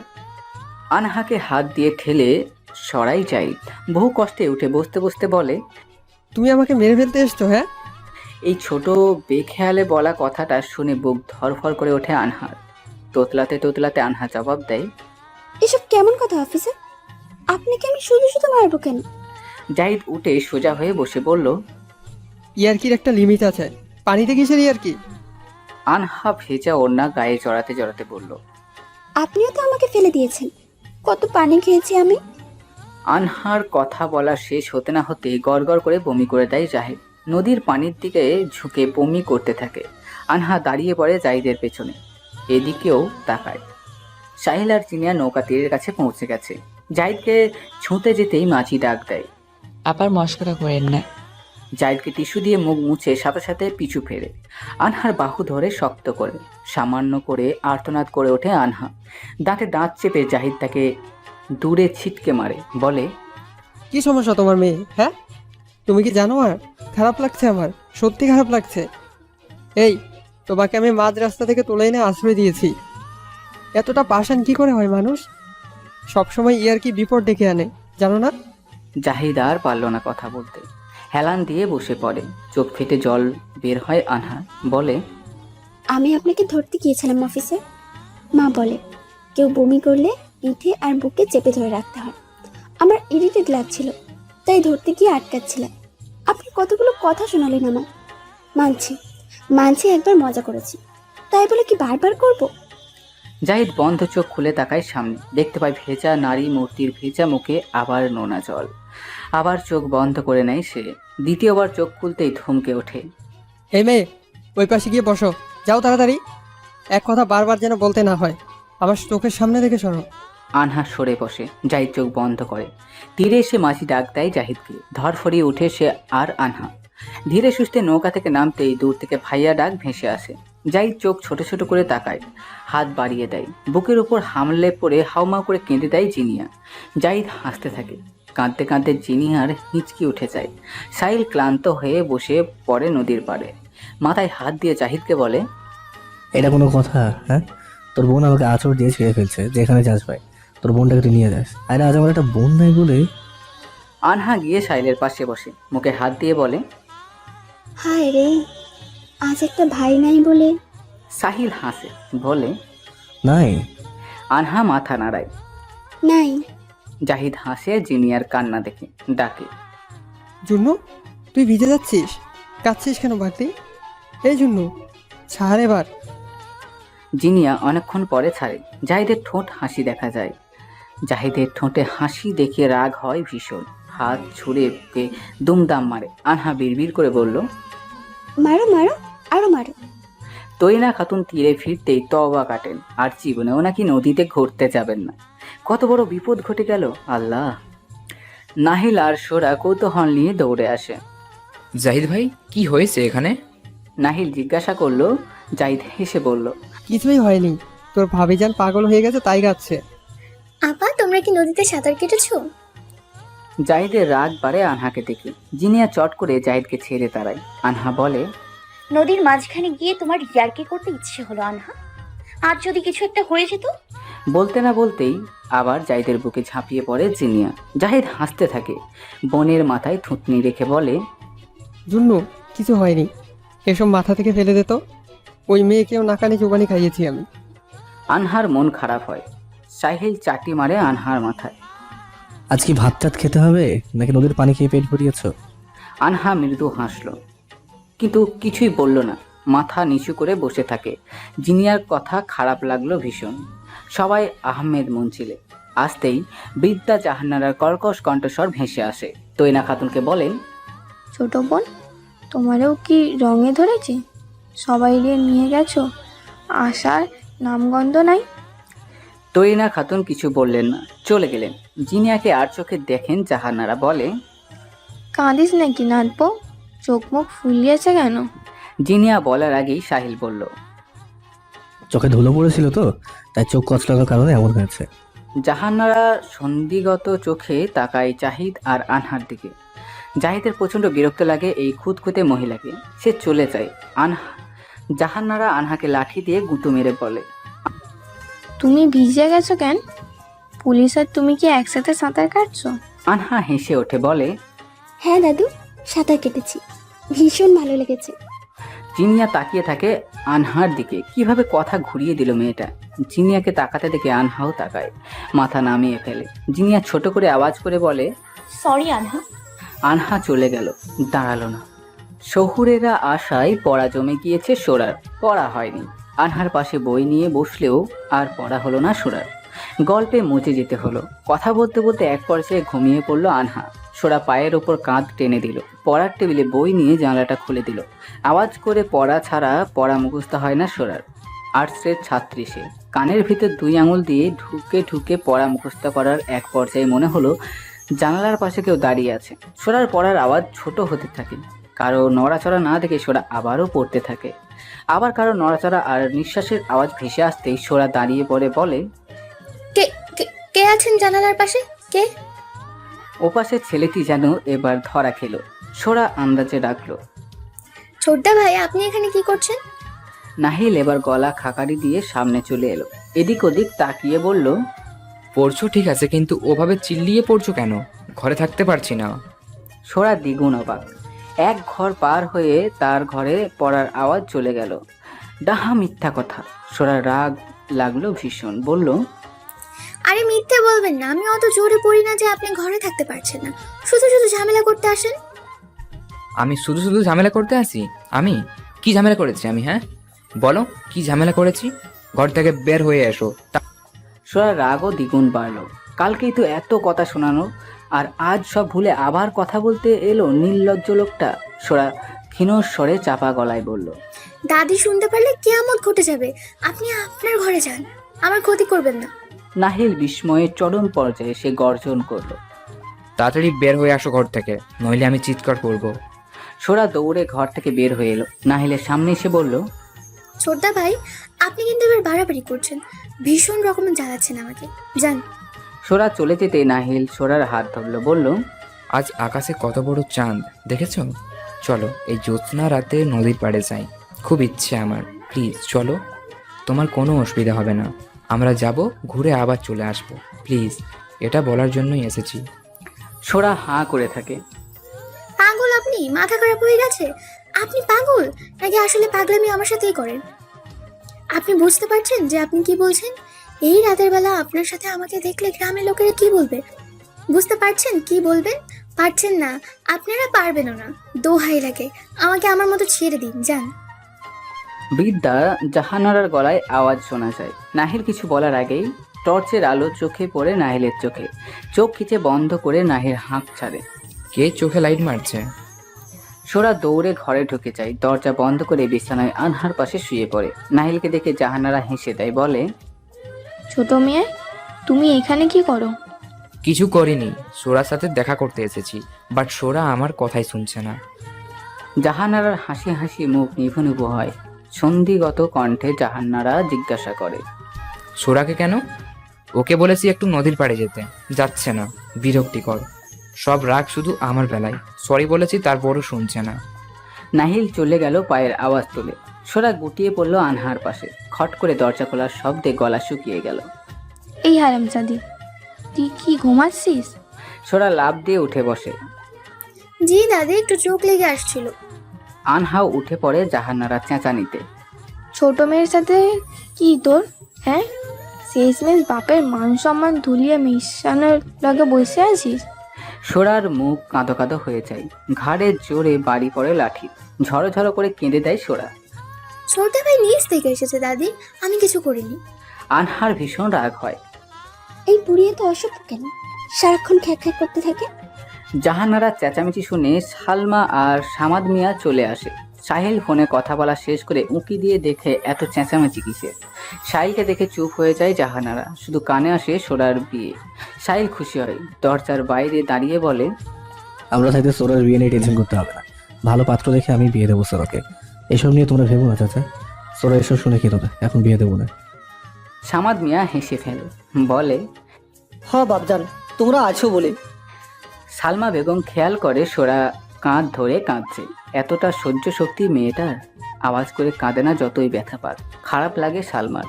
নিজের মেয়ের গায়ে হাত তোলার কারণও জানতে চাইতে পারে না। কেমন দাদি উনি। সবাই চলে যেতে সোরা আনহাকে জড়িয়ে ধরে। আনহা সান্ত্বনা দেয়, কেঁদো না সোরা, কিচ্ছু হবে না। সোরা আনহাকে ছেড়ে পড়ার টেবিলে গুছাতে গোছাতে বলে, তোমরা শহরে কখন ফিরে যাবে বাবা? আমার আর ভালো লাগছে না, সবাই চলে যাও, আমার আগের মতো থাকে। দরজায় আবার খটখট আওয়াজ হয়। আনহা বলে, কে? আসতে পারেন।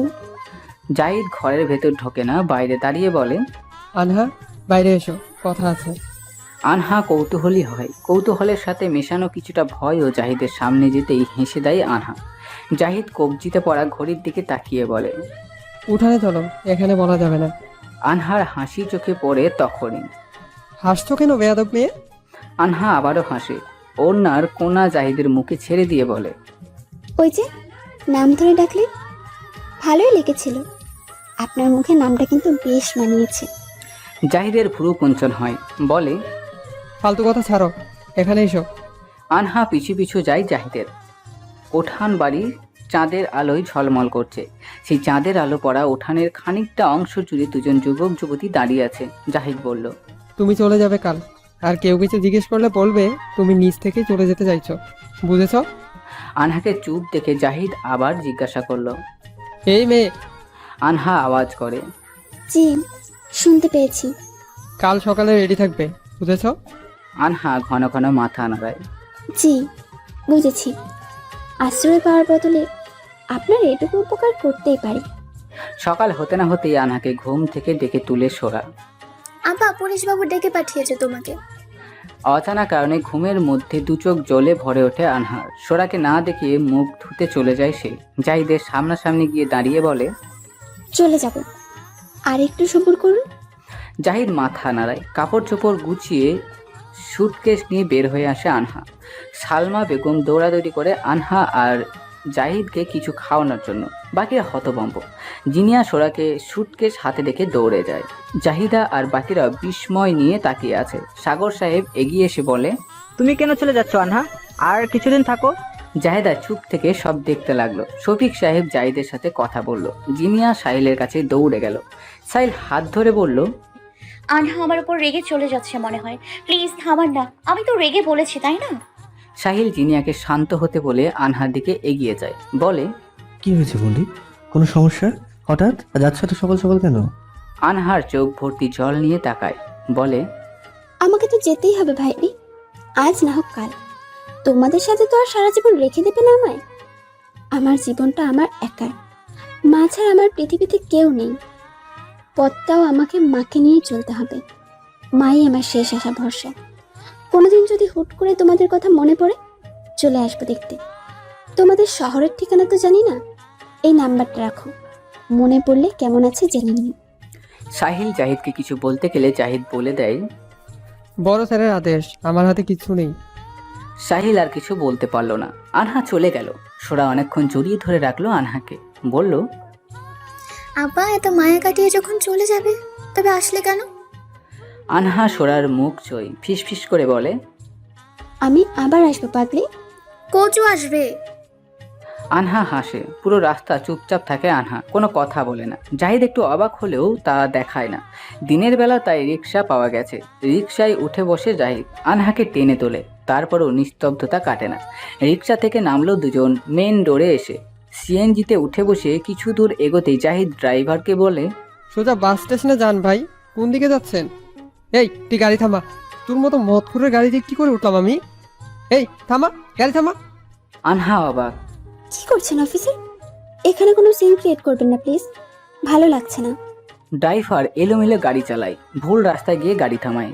নির্জন রাস্তা, চিকন সরু রাস্তার ধরন, দুই পাশে ঘন জঙ্গল। জাহিদ গাড়ি থেকে নেমে ড্রাইভারের কলার চেপে ধরে। ঘুষি বসাতেই পিঠে আক্রমণ হয়। মুখোশ পরা দুইজন লোক হামলে পড়ে তার উপর। চেঁচিয়ে ওঠে আনহা, চিৎকার করতে থাকে। জাহিদের পিঠে ছুরিকাঘাতে রক্ত তরবড় হয়। পরনের সাদা শার্ট রক্তে ভেসে যায়। দূরে দাঁড়িয়ে আনহা দেখতে থাকে। জাহিদ ছুরি কেড়ে নেয় একজনের হাত থেকে। ছুরি দুই টান দিতেই কাত হয়ে পড়ে যায় একজন। জাহিদ আর পায়ের নিচে লোকটিকে ফেলতে হাতের বাহুতে অন্যজন এসে ছুরিকাঘাত করে। হাত চেপে দূরে সরে পড়ে জাহিদ। আনহা চেঁচিয়ে জাহিদের দিকে এগিয়ে আসতেই বাধা পায় যেন। অসুস্থ মস্তিষ্ক বলে যাস না, কিন্তু সুস্থ মস্তিষ্ক বারবার জানান দেয়, মনে করিয়ে দেয়, চোখের দৃশ্যপটে ভাসিয়ে দেয়। শক্ত করে ধরো হাতের পাথর। ভ্যান গাড়িতে বসে চন্দ্রবিলাস, নৌকার পাটাতলে চোখ বুজে থাকা মানুষটির মুখ মণ্ডল, বিরক্তি নিয়ে তাকানো, সবকিছু। আনহা কিছু না ভেবে এগিয়ে যায়। মুখোশ পরা লোকটি দৌড়ে গাড়ির দিকে ছুটতে আনহার সাথে ধাক্কা লাগে। দূরে ছিটকে পড়ে আনহা। ইটের সাথে লেগে যায় কপাল। ইটের কোনা গেঁথে যায় কপালে। রক্ত বের হয় গড় গড় করে। আনহা উঠে জাহিদের কাছে যায়। জাহিদ বহু কষ্টে চোখ মেলে আনহাকে দেখে বলে, আনহা, এই গাড়ির নাম্বার প্লেটটা মুখস্থ করো প্লিজ, জলদি। করেছো? লোক দুটো গাড়িতে উঠে বসে তাড়াতাড়ি। সিএনজিটা চলে যায়। আনহা জাহিদের মাথা নিচের কোলে তুলে নেয়। ডাকাডাকি করে বলে, অফিসার, আপনাকে উঠে বসতে হবে। অফিসার, আমি কি করব এখন? কোথায় নিয়ে যাব আপনাকে? আল্লাহ। জাহিদ আনহার হাত আঁকড়ে ধরে শক্ত করে উঠে বসে বহু কষ্টে আবার ঢলে পড়ে আনহার উপর। আনহার কাঁধে মাথা রাখতেই চোখ বুজে ফেলে। আনহা জাহিদের পকেট হাতড়ে ফোন খুঁজে নেয়। চোখ মুখ চকচক করে ওঠে। মনে হলো কি যেন পেয়ে গেল। সাহিলের ফোনে কল দিয়ে সাহিলকে জায়গার নাম বলে আসতে বলে দেয়। ফোনটা নিজের কাছে রেখে দেয়। পাশের বাড়ি থেকে কান্নার গুঞ্জন আসতেই জিনিয়া আর বাকিরা ছুটে যায় সেই বাড়িতে। আহমেদ বাড়ির সবাইকে ছুটে আসতে দেখে লোকজন সাইড হয়ে দাঁড়ায়। শফিক সাহেব এগিয়ে গিয়ে জিজ্ঞাসা করে, কি হয়েছে এখানে? একজন বৃদ্ধা লোক বলে উঠল, 3 দিনের জ্বরে এই বাড়ির কর্তা মারা গেছে সাহেব। শফিক সাহেব অবাক। জিনিয়া বলল, আব্বা 3 দিনের জ্বরে কিভাবে একজন মানুষ মারা যেতে পারে? এ কি কোনো ভয়ঙ্কর জ্বর? শফিক তার দীর্ঘদিনের অভিজ্ঞতার সাহায্যে বললেন, জ্বর ছাড়াও অন্য রোগ থাকলে সম্ভব। এই মহিলাকে সকালে পুকুর ঘাটে দেখেছিলাম আমি, কাপড় কাচছিল। এই কয়েক ঘন্টার ব্যবধান মাত্র, কিন্তু শান্তশিষ্ট বহু মহিলা ছিল। আহারে। শফিক সাহেবের মাথায় ঢুকল না। এ কেমন রোগ? জিনিয়া উত্তেজনা বাড়ল। সে শফিক সাহেবকে ডেকে নিল একপাশে। কাঁদো কাঁদো কণ্ঠে বলে উঠল, আব্বা, এই মহিলার কিডনিকে নিয়ে ফেলা হয়েছে। তুমি মিলিয়ে দেখো তোমাদের হসপিটালের ঘটা কেসগুলোর সাথে। আমার ভয় লাগছে আব্বা। শফিক সাহেব সাথে সাথে ঘেমে ওঠে, বুক ধরফরিয়ে ওঠে। জিনিয়া বহু কষ্টে সাগর সাহেবের সাহায্যে শফিক সাহেবকে ঘরে নিয়ে আসে। শফিক সাহেব জাহিদকে ফোন দিতে বলে তাড়াতাড়ি। ফোনে পাওয়া যায় না জাহিদকে। জিনিয়া সাহিলের ফোনে কল দেয়। সাহিলকেও ফোনে পাওয়া যায় না। সাহিল দৌড়ে আসে কোত্থেকে। সাগর সাহেব জিজ্ঞাসা করেন, কি হয়েছে রে? নাহিল এদিক ওদিক তাকিয়ে ঠোঁক গিলে বলে, জাহিদ ভাই আর আনার উপর নাকি হামলা হয়েছে, দুজনেই এখানে গ্রামের হসপিটালে। জিনিয়া মুখে হাত দিয়ে ডুকরে ওঠে। শফিক সাহেব উঠে দাঁড়ায়। জিনিয়াকে বুকের সাথে চেপে ধরে বলে, শক্ত হও আম্মা, এত নরম হলে চলবে না। তোর আম্মাকে কিছু বলিস না এখন। তোর আম্মাকে সামলে রাখ, আমরা খোঁজ খবর পাঠাবো। জিনিয়ার ঠোঁট চেপে কাঁদে। ভাইয়ার সাথে কেন এত অন্যায় হচ্ছে আব্বা? আমার ভাইয়া তো কারোর কোনো ক্ষতি করেনি। এসব কি হচ্ছে আব্বা? জাহিদের গায়ে বেশ কয়েক জায়গায় ছুরির আঘাত লেগেছে। রক্তক্ষরণ হওয়ায় রক্ত দিতে হয়েছে। আর অহনার কপালের কাছে সামান্য ফুটো হয়ে গিয়েছে। জ্ঞান ফিরতেই জাহিদ নিজেকে আবিষ্কার করে হসপিটালের বেডে। সারা শরীরে তীব্র ব্যথা অনুভব হতেই চোখ মুখ খিঁচে ফেলল। ক্ষীণ স্বরে ডাকলো, আম্মা। কেবিনের বাইরে থাকা জিনিয়া আর জাহেদা ছুটে এলো। জাহিদের মাথার উপর বসে জাহেদা চুলে বিলি কেটে কপালে চুমু বসালেন। জাহিদ চোখ মেলে মা বোনকে দেখে শক্তি পায় যেন। উঠে বসার চেষ্টা করতেই জিনিয়া বলে, ওঠো না ভাইয়া, তুমি এখনো পুরোপুরি সুস্থ নও। জাহিদ তারপরও উঠে বসে, বোনের দিকে হাত বাড়িয়ে ডাকে। জিনিয়া ধীরে সুস্থে গিয়ে ভাইয়াকে জড়িয়ে ধরে। কিছুক্ষণের মধ্যে ফুপিয়ে কেঁদে ওঠে। জাহিদ চুপ করে মাথা লাগিয়ে রাখে জিনিয়ার মাথায়। জাহেদা ভাই বোন দুজনের মাথায় হাত বোলায়। অনেকক্ষণ পর জাহিদ আপনা আপনি নেমে পড়ে বেড থেকে। কারো বারণ শোনে না। শফিক সাহেব জোর করে ধরে রাখার চেষ্টা করে। জাহিদ একটি কথাই বলে যায়, বেশি দূর যাচ্ছি না, আমি এক্ষুনি আসছি। সবাই জাহিদের পিছু পিছু দৌড়ায়। আনহার কেবিনের সামনে গিয়ে দাঁড়িয়ে পড়ে জাহিদ। শুয়ে থাকা মেয়েটিকে দেখে খারাপ লাগে। তার জন্য মেয়েটিও আঘাত পেল। এপাশ থেকে ওপাশ মুখ ফিরিয়ে শুতেই আনহার চোখ যায় জাহিদের কাছে। অনেকক্ষণ দর্শনের শেষে জাহিদ বলে, আসবো? আনহা উঠে বসতে বসতে জবাব দেয়, আপনি আসতে গেলেন কেন এই শরীরে? আমাকে ডেকে পাঠাতে পারতেন। জাহিদ সেসব কথা তোয়াক্কা করে বলল, গাড়ির নাম্বার প্লেট মুখস্থ করতে বলেছি, করেছিলে? আনহার সাথে সাথে জিভে কামড় দেয়। সে মুখস্থই করেন। জাহিদের রাগ উঠলে তা দেখালো না সে। মেয়েটার দোষ নেই, দোষ তার নিজের। আর একটু সতর্ক থাকা উচিত ছিল। জাহিদ বেরিয়ে যেতেই আবার থমকে দাঁড়ায়। আনহার কাছ থেকে নিজের ফোন খুঁজে আনহা কাঁপা কাঁপা হাতে ব্যাগ থেকে ফোন বের করে দেয় জাহিদকে। জাহিদ যখন ফোন দেখছিল তখন আনহার প্রাণ যায় যায় অবস্থা। সব ঠিকঠাক আছে তো? নাইলে এই লোক তো তুলকালাম ঘটিয়ে ছাড়বে। আবার বেরোতে গিয়ে দাঁড়িয়ে যায়। আনহার চেহারায় পূর্ণ দৃষ্টি রেখে বলল, ঠিক আছো? আনহা হেসে মাথা নাড়ালো। বেরোতে হোঁচট খেলো জাহিদ। আনহা আটকে উঠে বলল, অফিসার, আমার মনে হয় আপনার রেস্টের দরকার। জাহিদ আনহার দিকে একবার তাকিয়ে চলে গেল। আনহা নিজের মাথা চাপড়ালো। এসব বলার দরকার কি ছিল? মাঝে মাঝে এত ন্যাকামি করে বসি আমি। কিছুক্ষণের মধ্যে আবারও ফিরে আসে জাহিদ। আনহাকে বলে, জাহিদ যেতেই আনহা লাফ দিয়ে উঠল যেন। সে তো এটাই চেয়েছিল। এই একটা কথার জন্য এত কিছু হয়ে গেল। হসপিটাল গ্রামের পুলিশে লাল হয়ে গেল। জাহিদকে দেখতে এসেছে। ইন্সপেক্টর ইশতিয়াক তালুকদার আহত সন্ত্রাস হামলায় শফিক সাহেবের কিডনি পাচারের বিষয়টা চেপে গেলেন। ওই মহিলাকে কোনো অপারেশন করানো হয়েছে কিনা তা যদি জানা যেত তাহলে কিছু তথ্য পাওয়া যেত। সবার মতে তো অপারেশন করানো হয়নি। অপারেশন না করলে কিডনি নেবে কি করে? আর গ্রামের হাসপাতালে এমন কোনো উচ্চ ধরনের চিকিৎসা যন্ত্রপাতিও নেই। তাহলে কি শফিক সাহেবের কোনো ভুল হচ্ছে? আসলে কি ওই মহিলা 3 দিনের জ্বরে মারা গিয়েছে? আইন তো প্রমাণ ছাড়া কিছুই বোঝে না। এই হসপিটালের ডাক্তারের সাথেও এমন বিষয় নিয়ে খোলামেলা আলোচনা করতে আটকে যাচ্ছেন শফিক সাহেব। সন্দেহের বশে কোনো কিছু করা কি উচিত? শফিক সাহেবকে সাহস দিল জিনিয়া। জাহিদের সাথে কথা বলবে বলে আশ্বাস দিল শফিক সাহেবকে। তার সচল মস্তিষ্ক জানান দিল, এই চক্র অনেক বড়। পাচারকারীরা দেশের প্রত্যেকটা হসপিটালে ছড়িয়ে ছিটিয়ে আছে নিশ্চয়ই। দেশের বড় বড় রাঘব বোয়ালদের সমর্থনেই অপরাধীরা অপরাধ করার সাহস পাচ্ছে। না হলে এর বিস্তৃত কখনোই এত দূর ছড়াতে পারে না। আনহাকে আবার দেখতে পেয়ে খুঁজতে পাগল পাড়া হয় সোরা। আনহা সোরাকে বুকে জড়িয়ে ধরে হাসে। সোরাকে দেখে বারবার অবাক হয়। এই মেয়ে কত অল্পতে আপন করে নিয়েছে তাকে। দুপুরবেলা ফিরে জাহিদ। তার শরীর ভীষণ অসুস্থ হয়ে পড়ায় তাকে পাঠিয়ে দেওয়া হয়েছে। কারা আক্রমণ করেছে তা নিয়ে তদন্ত চলছে। জাহিদকে ফিরতে দেখে জিনিয়া সালমা বেগমের কাছে দৌড়ে যায়। শরবত নিয়ে আসে। জাহিদকে দিতেই ঢকঢক করে খায় সে। খেয়ে না জিরোতেই প্রশ্ন ছুড়ে জিনিয়াকে, গতকাল রাতেই আমাদের মিশন ক্যান্সেল হয়েছে জানিস? তোমাকে ফোনে কাকে যেন বলতে শুনেছি। ভাইয়া, তুমি এখন এসব ছাড়ো, আগে সুস্থ হও। তোমাকে এভাবে দেখতে আমার ভালো লাগছে না। জুন্নু, আমার মনে হচ্ছে আমরা কেউ এখানে সেফ নেই। বিশেষ করে আমি থাকায় এখানে তোদের বিপদ আরও বাড়তে পারে। জিনিয়া ভয়ে জাহিদকে গিয়ে জড়িয়ে ধরল। তুমি আমার কাছে এক আকাশ বিশ্বাস ভরসা। তোমার মতো ভাই সব বোনের জন্য ছায়া, ঢাল স্বরূপ, আতঙ্ক নয় ভাইয়া। জাহিদ জিনিয়ার মাথায় হাত বোলায়। বাড়ির পেছনে মস্ত বড় পুকুরের ঘাটে বসে পা দিয়ে পানি নাড়ানো ছেলেটাকে দেখে সোরা মুচকি হাসে লুকিয়ে। কয়েকটা বাচ্চা ছেলে মেয়ের সাথে নাহিলও নেমে পড়ে পুকুরে। পরনে 3/4 প্যান্ট আর গায়ে গেঞ্জি। পানি গোলা করাই যেন তার মূল উদ্দেশ্য। আনহা আর সোরা নাহিলের নাক চেপে ডুব দেওয়ার দৃশ্য দেখে হেসেই গড়াগড়ি খেলো। নাহিল হাসাহাসির আওয়াজ ভেসে আসতে থেমে গেল। সোরা আর আনহাকে দেখে আর ডুব মারল না। সোরাকে ডেকে বলল গামছা এনে দিতে। সোরা গামছা আনলো, ছুঁড়ে মারার মতো করে বলল, ছোটদা ভাই ধরুন, পানিতে পড়ে গেলে আমার দোষ নেই কিন্তু। ঘন ঘন ডুব দেওয়ায় নাহিলের চোখ লাল।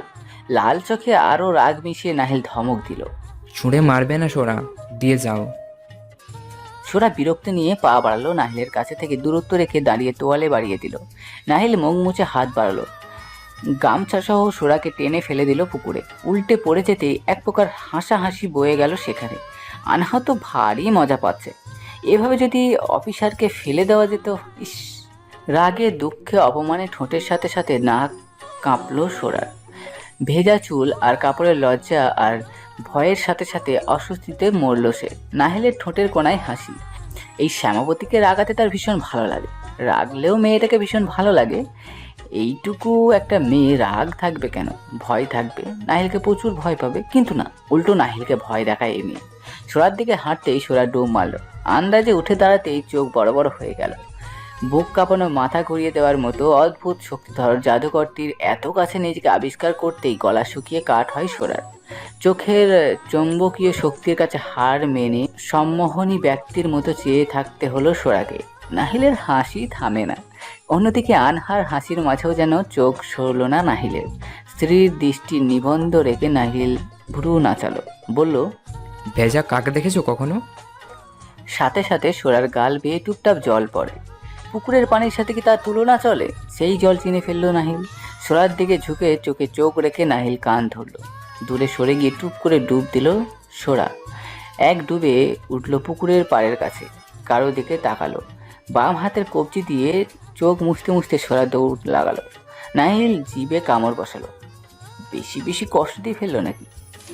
রাগগুলো এত সুন্দর, রাগাতেই তার ভালো লাগে শ্যামাবতীকে। আনহা কোমরে হাত দিয়ে নাহিলের দিকে তাকিয়ে ভ্রু নাচালো। নাহিল লজ্জায় পড়ে মাথার পেছনটা চুলকাতে চুলকাতে বলল, কানে ধরলাম তো। আনহা হেসে উঠল, বলল, পড়েছো তাহলে ভাইটি? তাহলে মারো এবার। মরবো কেন?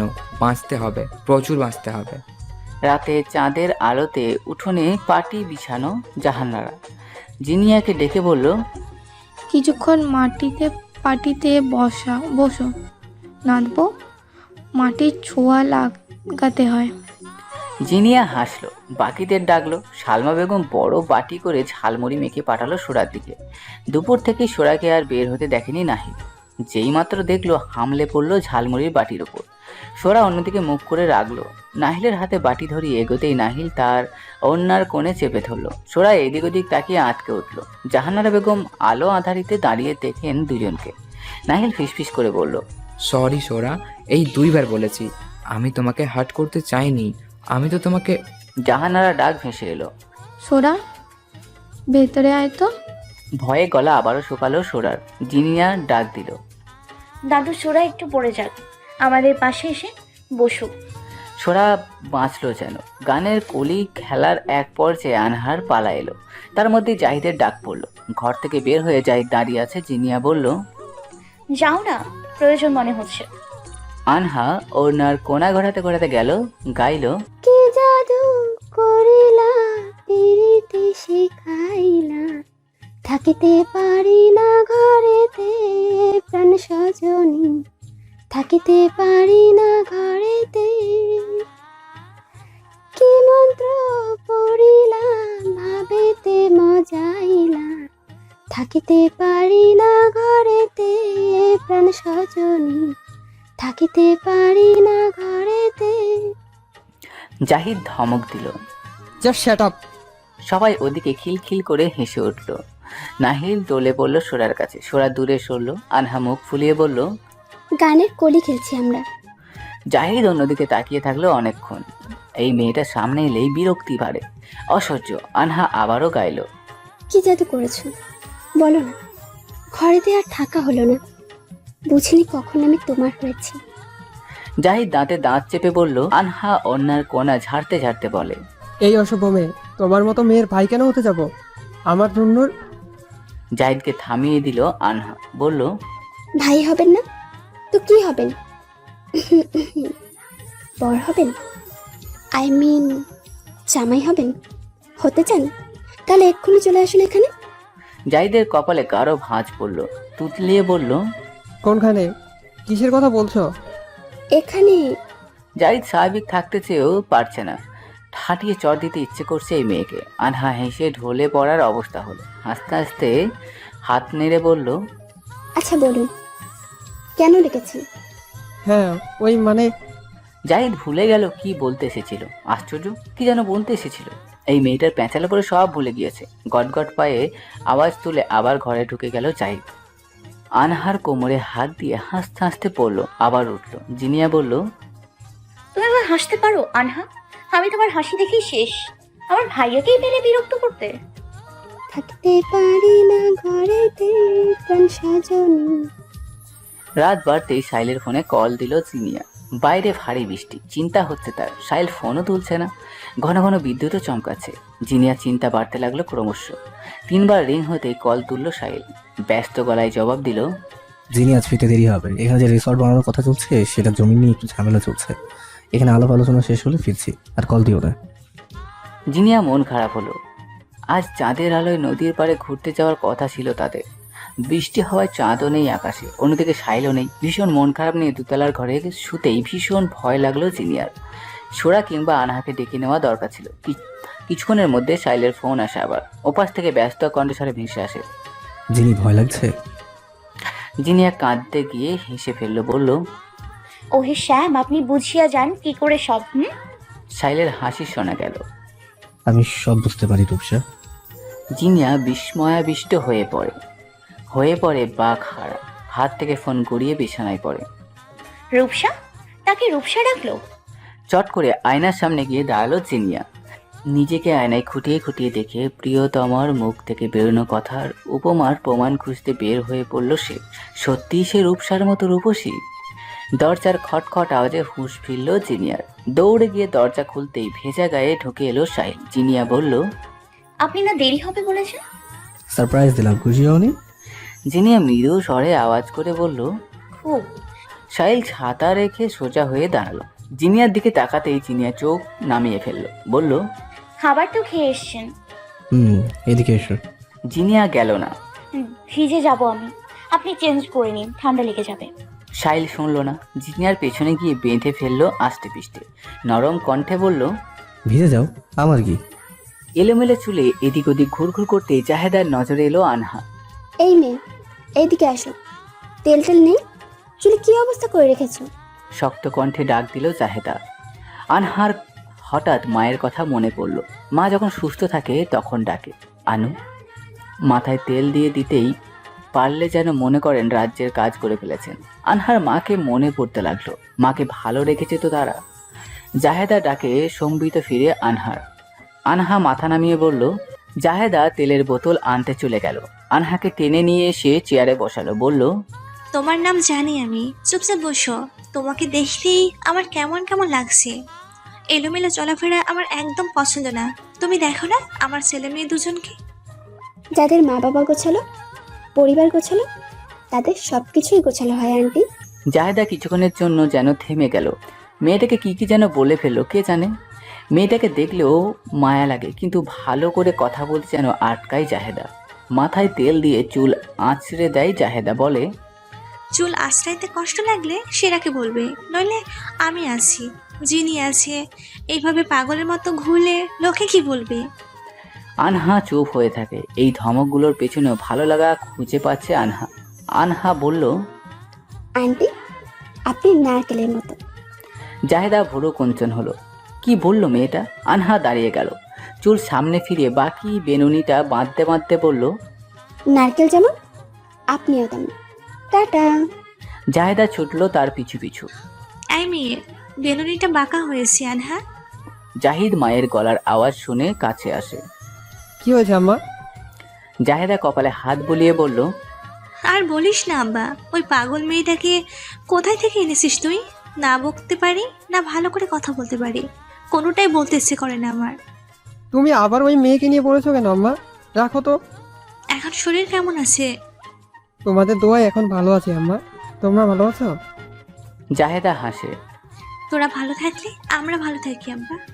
সাহিল জাহিদের কাছে আসতে গিয়েও থেমে যায়। মা ছেলের এত মহব্বত কলিজায় গিয়ে লাগে। মন পুরে মায়ের জন্য। মা নামক পাষাণ মানুষটার কথা ভীষণ ভীষণ মনে পড়ে। দৌড়ে গিয়ে জাপটে জড়িয়ে ধরতে ইচ্ছে হয়। মায়ের কোলে শুয়ে ঘুমাতে ইচ্ছে করে। মায়ের সাথে খেতে ইচ্ছে করে। কোথায় সে মা জননী, কোথায়? সাহিলকে চলে যেতে দেখে জাহেদা ডাক দেয়, সাহিল। সাহিল ফিরে বলে, ওই জাহিদের সাথে কথা ছিল। জাহেদা এগিয়ে যায়। টেবিলের উপর থাকা তেলের বোতল থেকে তেল ঢেলে হাতে নিয়ে সাহিলের মাথায় দেয়। মাথার তালুতে ডলে দিতে দিতে বলে, মাথাটা হুঠার এই জন্যই তো গরম হয়, তেল না দিলে কি মাথা ঠান্ডা থাকবে? জিনিয়ার রুমে ঢুকে হেসে দিল। সাহিল তাকালে মাথা নামিয়ে মিনমিন করে বলল, আমি কিছু বলিনি। আমি জানি তোমার হুটহাট রেগে যাওয়ার অভ্যাস আছে, জিনিকে বলতে হবে কেন? জাহিদা হাসলো। জাহেদা তার মাথায়ও তেল দিয়ে দিল। সাহিল জাহিদ দুজনই মাথায় হাত দিয়ে বসে রইল। জিনিয়া হাসতে হাসতে মায়ের সাথে রুম থেকে বেরিয়ে গেল। 2-3 দিন ধরে সোরা পুরোপুরি এগিয়ে চলেছে নাহিলকে। নাহিলের বেহাল অবস্থা। সে বুঝে নিয়েছে সে ফেঁসে গিয়েছে এই কালো মেয়েটির সাথে। রূপ আর রং নয়, এই মেয়েটাকে রাগিয়ে দেওয়ার জন্য হলেও তাকে চাই নাহিলের। প্রেমময় দুটো কথা বলে প্রেমিকা শাস্তে নয়। রণমূর্তি ধারণ করে শাড়ির আঁচলে কোমর গুজে খুন্তি নিয়ে দৌড়ে আসা মেয়েটিকে ভাবতে নাহিলের ভালো লাগে।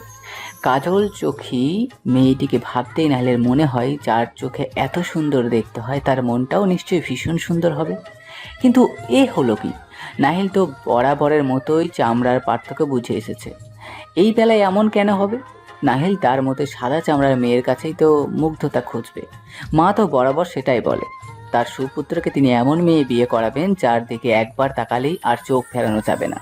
তার বেলায় যদি তিনি জানতে পারেন তার সুপুত্র গ্রামের এক শ্যামাবতীর প্রেমে হাবুডুবু খাচ্ছেন, তখন কি হবে? চৌধুরী বাড়ির মেয়ে নাতাশা চৌধুরী কি কখনো তা হতে দেবেন? দাপটে যার নিজের স্বামীর ঘরও পা পড়ে না, সহজ সরল জায়েদ সাহেব এমন বউয়ের সাথে পেরে ওঠে না, এমন দাপটে মহিলাকে কেন তার ঘাড়ে চাপালো শ্বশুর মশাই? আর কোনো এমপ্লয়কে পেল না মেয়ে জামাই করার জন্য? অবশ্যই বিয়ের পরপরই শ্বশুরের কোম্পানিতে চাকরি ছেড়ে দিয়েছেন সাজেদ সাহেব। ভাইয়ের সাথে ব্যবসায় হাল ধরেছেন। কিন্তু তারপরেও নাতাশা বেগমের কথা, সাজেদ সাহেবের এত উন্নতি, তাকে বিয়ে করা হয়েছে। নাহিল বাবা মায়ের ঝামেলায় নিজেকে জড়ায় না। সাহিলের জন্য সে দাদার বাড়িতে থাকে। ভাই তার সব। নাতাশা বেগম ফেরেন স্বামীর বাড়ি কোনো বিশেষ প্রয়োজনে। নাহিলের অসুস্থতার সময় যখন নাহিল যায় না সেখানে, তখন সাহিলের বউ দেখার জন্য আসার কথা থাকলেও তিনি আসেননি। নাহিল একবার আসতে বারণ করে দিয়েছে। মা হয়তো চিনিয়াকে উল্টোপাল্টা কিছু বলে ফেলবে। বাবা নিজেকে মারা খটা সহ্য করতে পারলে পরিবারের কাউকে খটা মারলে একদম সহ্য করতে পারেন না। নাহিলের বারণ শুনে নাতাশা বেজায় হওয়ার পরিবর্তে খুশি হলেন যেন। ভেজা চুলের এই রমণীকে অদ্ভুত মোহনীয় গলায় দূর থেকে ছবি তুলে ফোনবন্দি করে নাহিল। ভেজা চুল ছেড়ে উঠানের রাশিতে গামছা বিলিয়ে দিতেই ভ্রু কুঞ্চন করে সোরার। আজব তো, এই লোকটা কি পাগল? যখন তখন যেখানে সেখানে হাজির, ব্যাপারটা কি? সোরা দৌড়ে ঘরে চলে গেল। হাসি আটকালো কোনো মতে, আবার পরক্ষণে হাসি মুখে মুখ চিন্তায় নিভু হয়। তার মাঝে কি আসলেই মুগ্ধতার মতো কিছু পাওয়া যায়? না হলে ওভাবে তাকানোর মানে কি অন্য কিছু? ছি, ওসব ভাবাও পাও। তার মন বলে নাহিল কখনোই খারাপ হতে পারে না। তাহলে কি মুগ্ধতা? সোরা চট করে প্রশ্ন করে আনহাকে, আপা, আমাকে তোমার কেমন লাগে? তুই তো শ্যামলী, তুই জানিস শ্যামাবতীরা ভীষণ মায়াবতী হয়। তাদের সৌন্দর্য দেখতেও সুন্দর লাগে চোখে। তাই তো সৌন্দর্য বুঝতে গেলে সুন্দর চোখ লাগবে। আমার কি আর সেই চোখ আছে? সুন্দর চোখ? ছোট্টা ভাইয়ের চোখও তো সুন্দর। বলতে না বলতে লজ্জায় পড়ে যায় সোরা। আনহা চোখ বড় বড় করে বলল, হুররে, তাহলে তো নাহির সাহেবকে বলতেই হবে। বেচারা মাছ নদীতে হাবুডুবু খাচ্ছে, গিয়ে বলে আসি একটু শান্তি পাক। সোরা আষ্টে পিষ্টে বেঁধে ফেলে সোরাকে। না না না আপা, এসব ভাবাও পাপ। দাদি জানলে আমাকে মেরেই ফেলবে, আব্বা কষ্ট পাবে। না আপা, দোহাই লাগে তোমার। আনহা সোরার দিকে অবাক চোখে তাকায়। আশ্চর্য। তাহলে শেষটা কি হবে সোরা? তুই চুপ থাক কিন্তু নাহিল। সোরা কিছু বলল না। অত চেপে চেপে রাখার অভ্যাস নিয়ে আনহার, বুঝেছ? যাহা বলিয়াছি সত্য বলিয়াছি। তোমার লাইলেকে এবার বউ কইরা লও মিয়া। নাহিল ঘন ঘন মাথায় পেছনটা চুলকালো, বলল, কিন্তু আমার তো সুন্দরী মেয়ে পছন্দ। সোরা আমাকে পছন্দ করলেই কি বা না করলে কি আসে যায়, আমি ধলা বউ বিয়ে করব।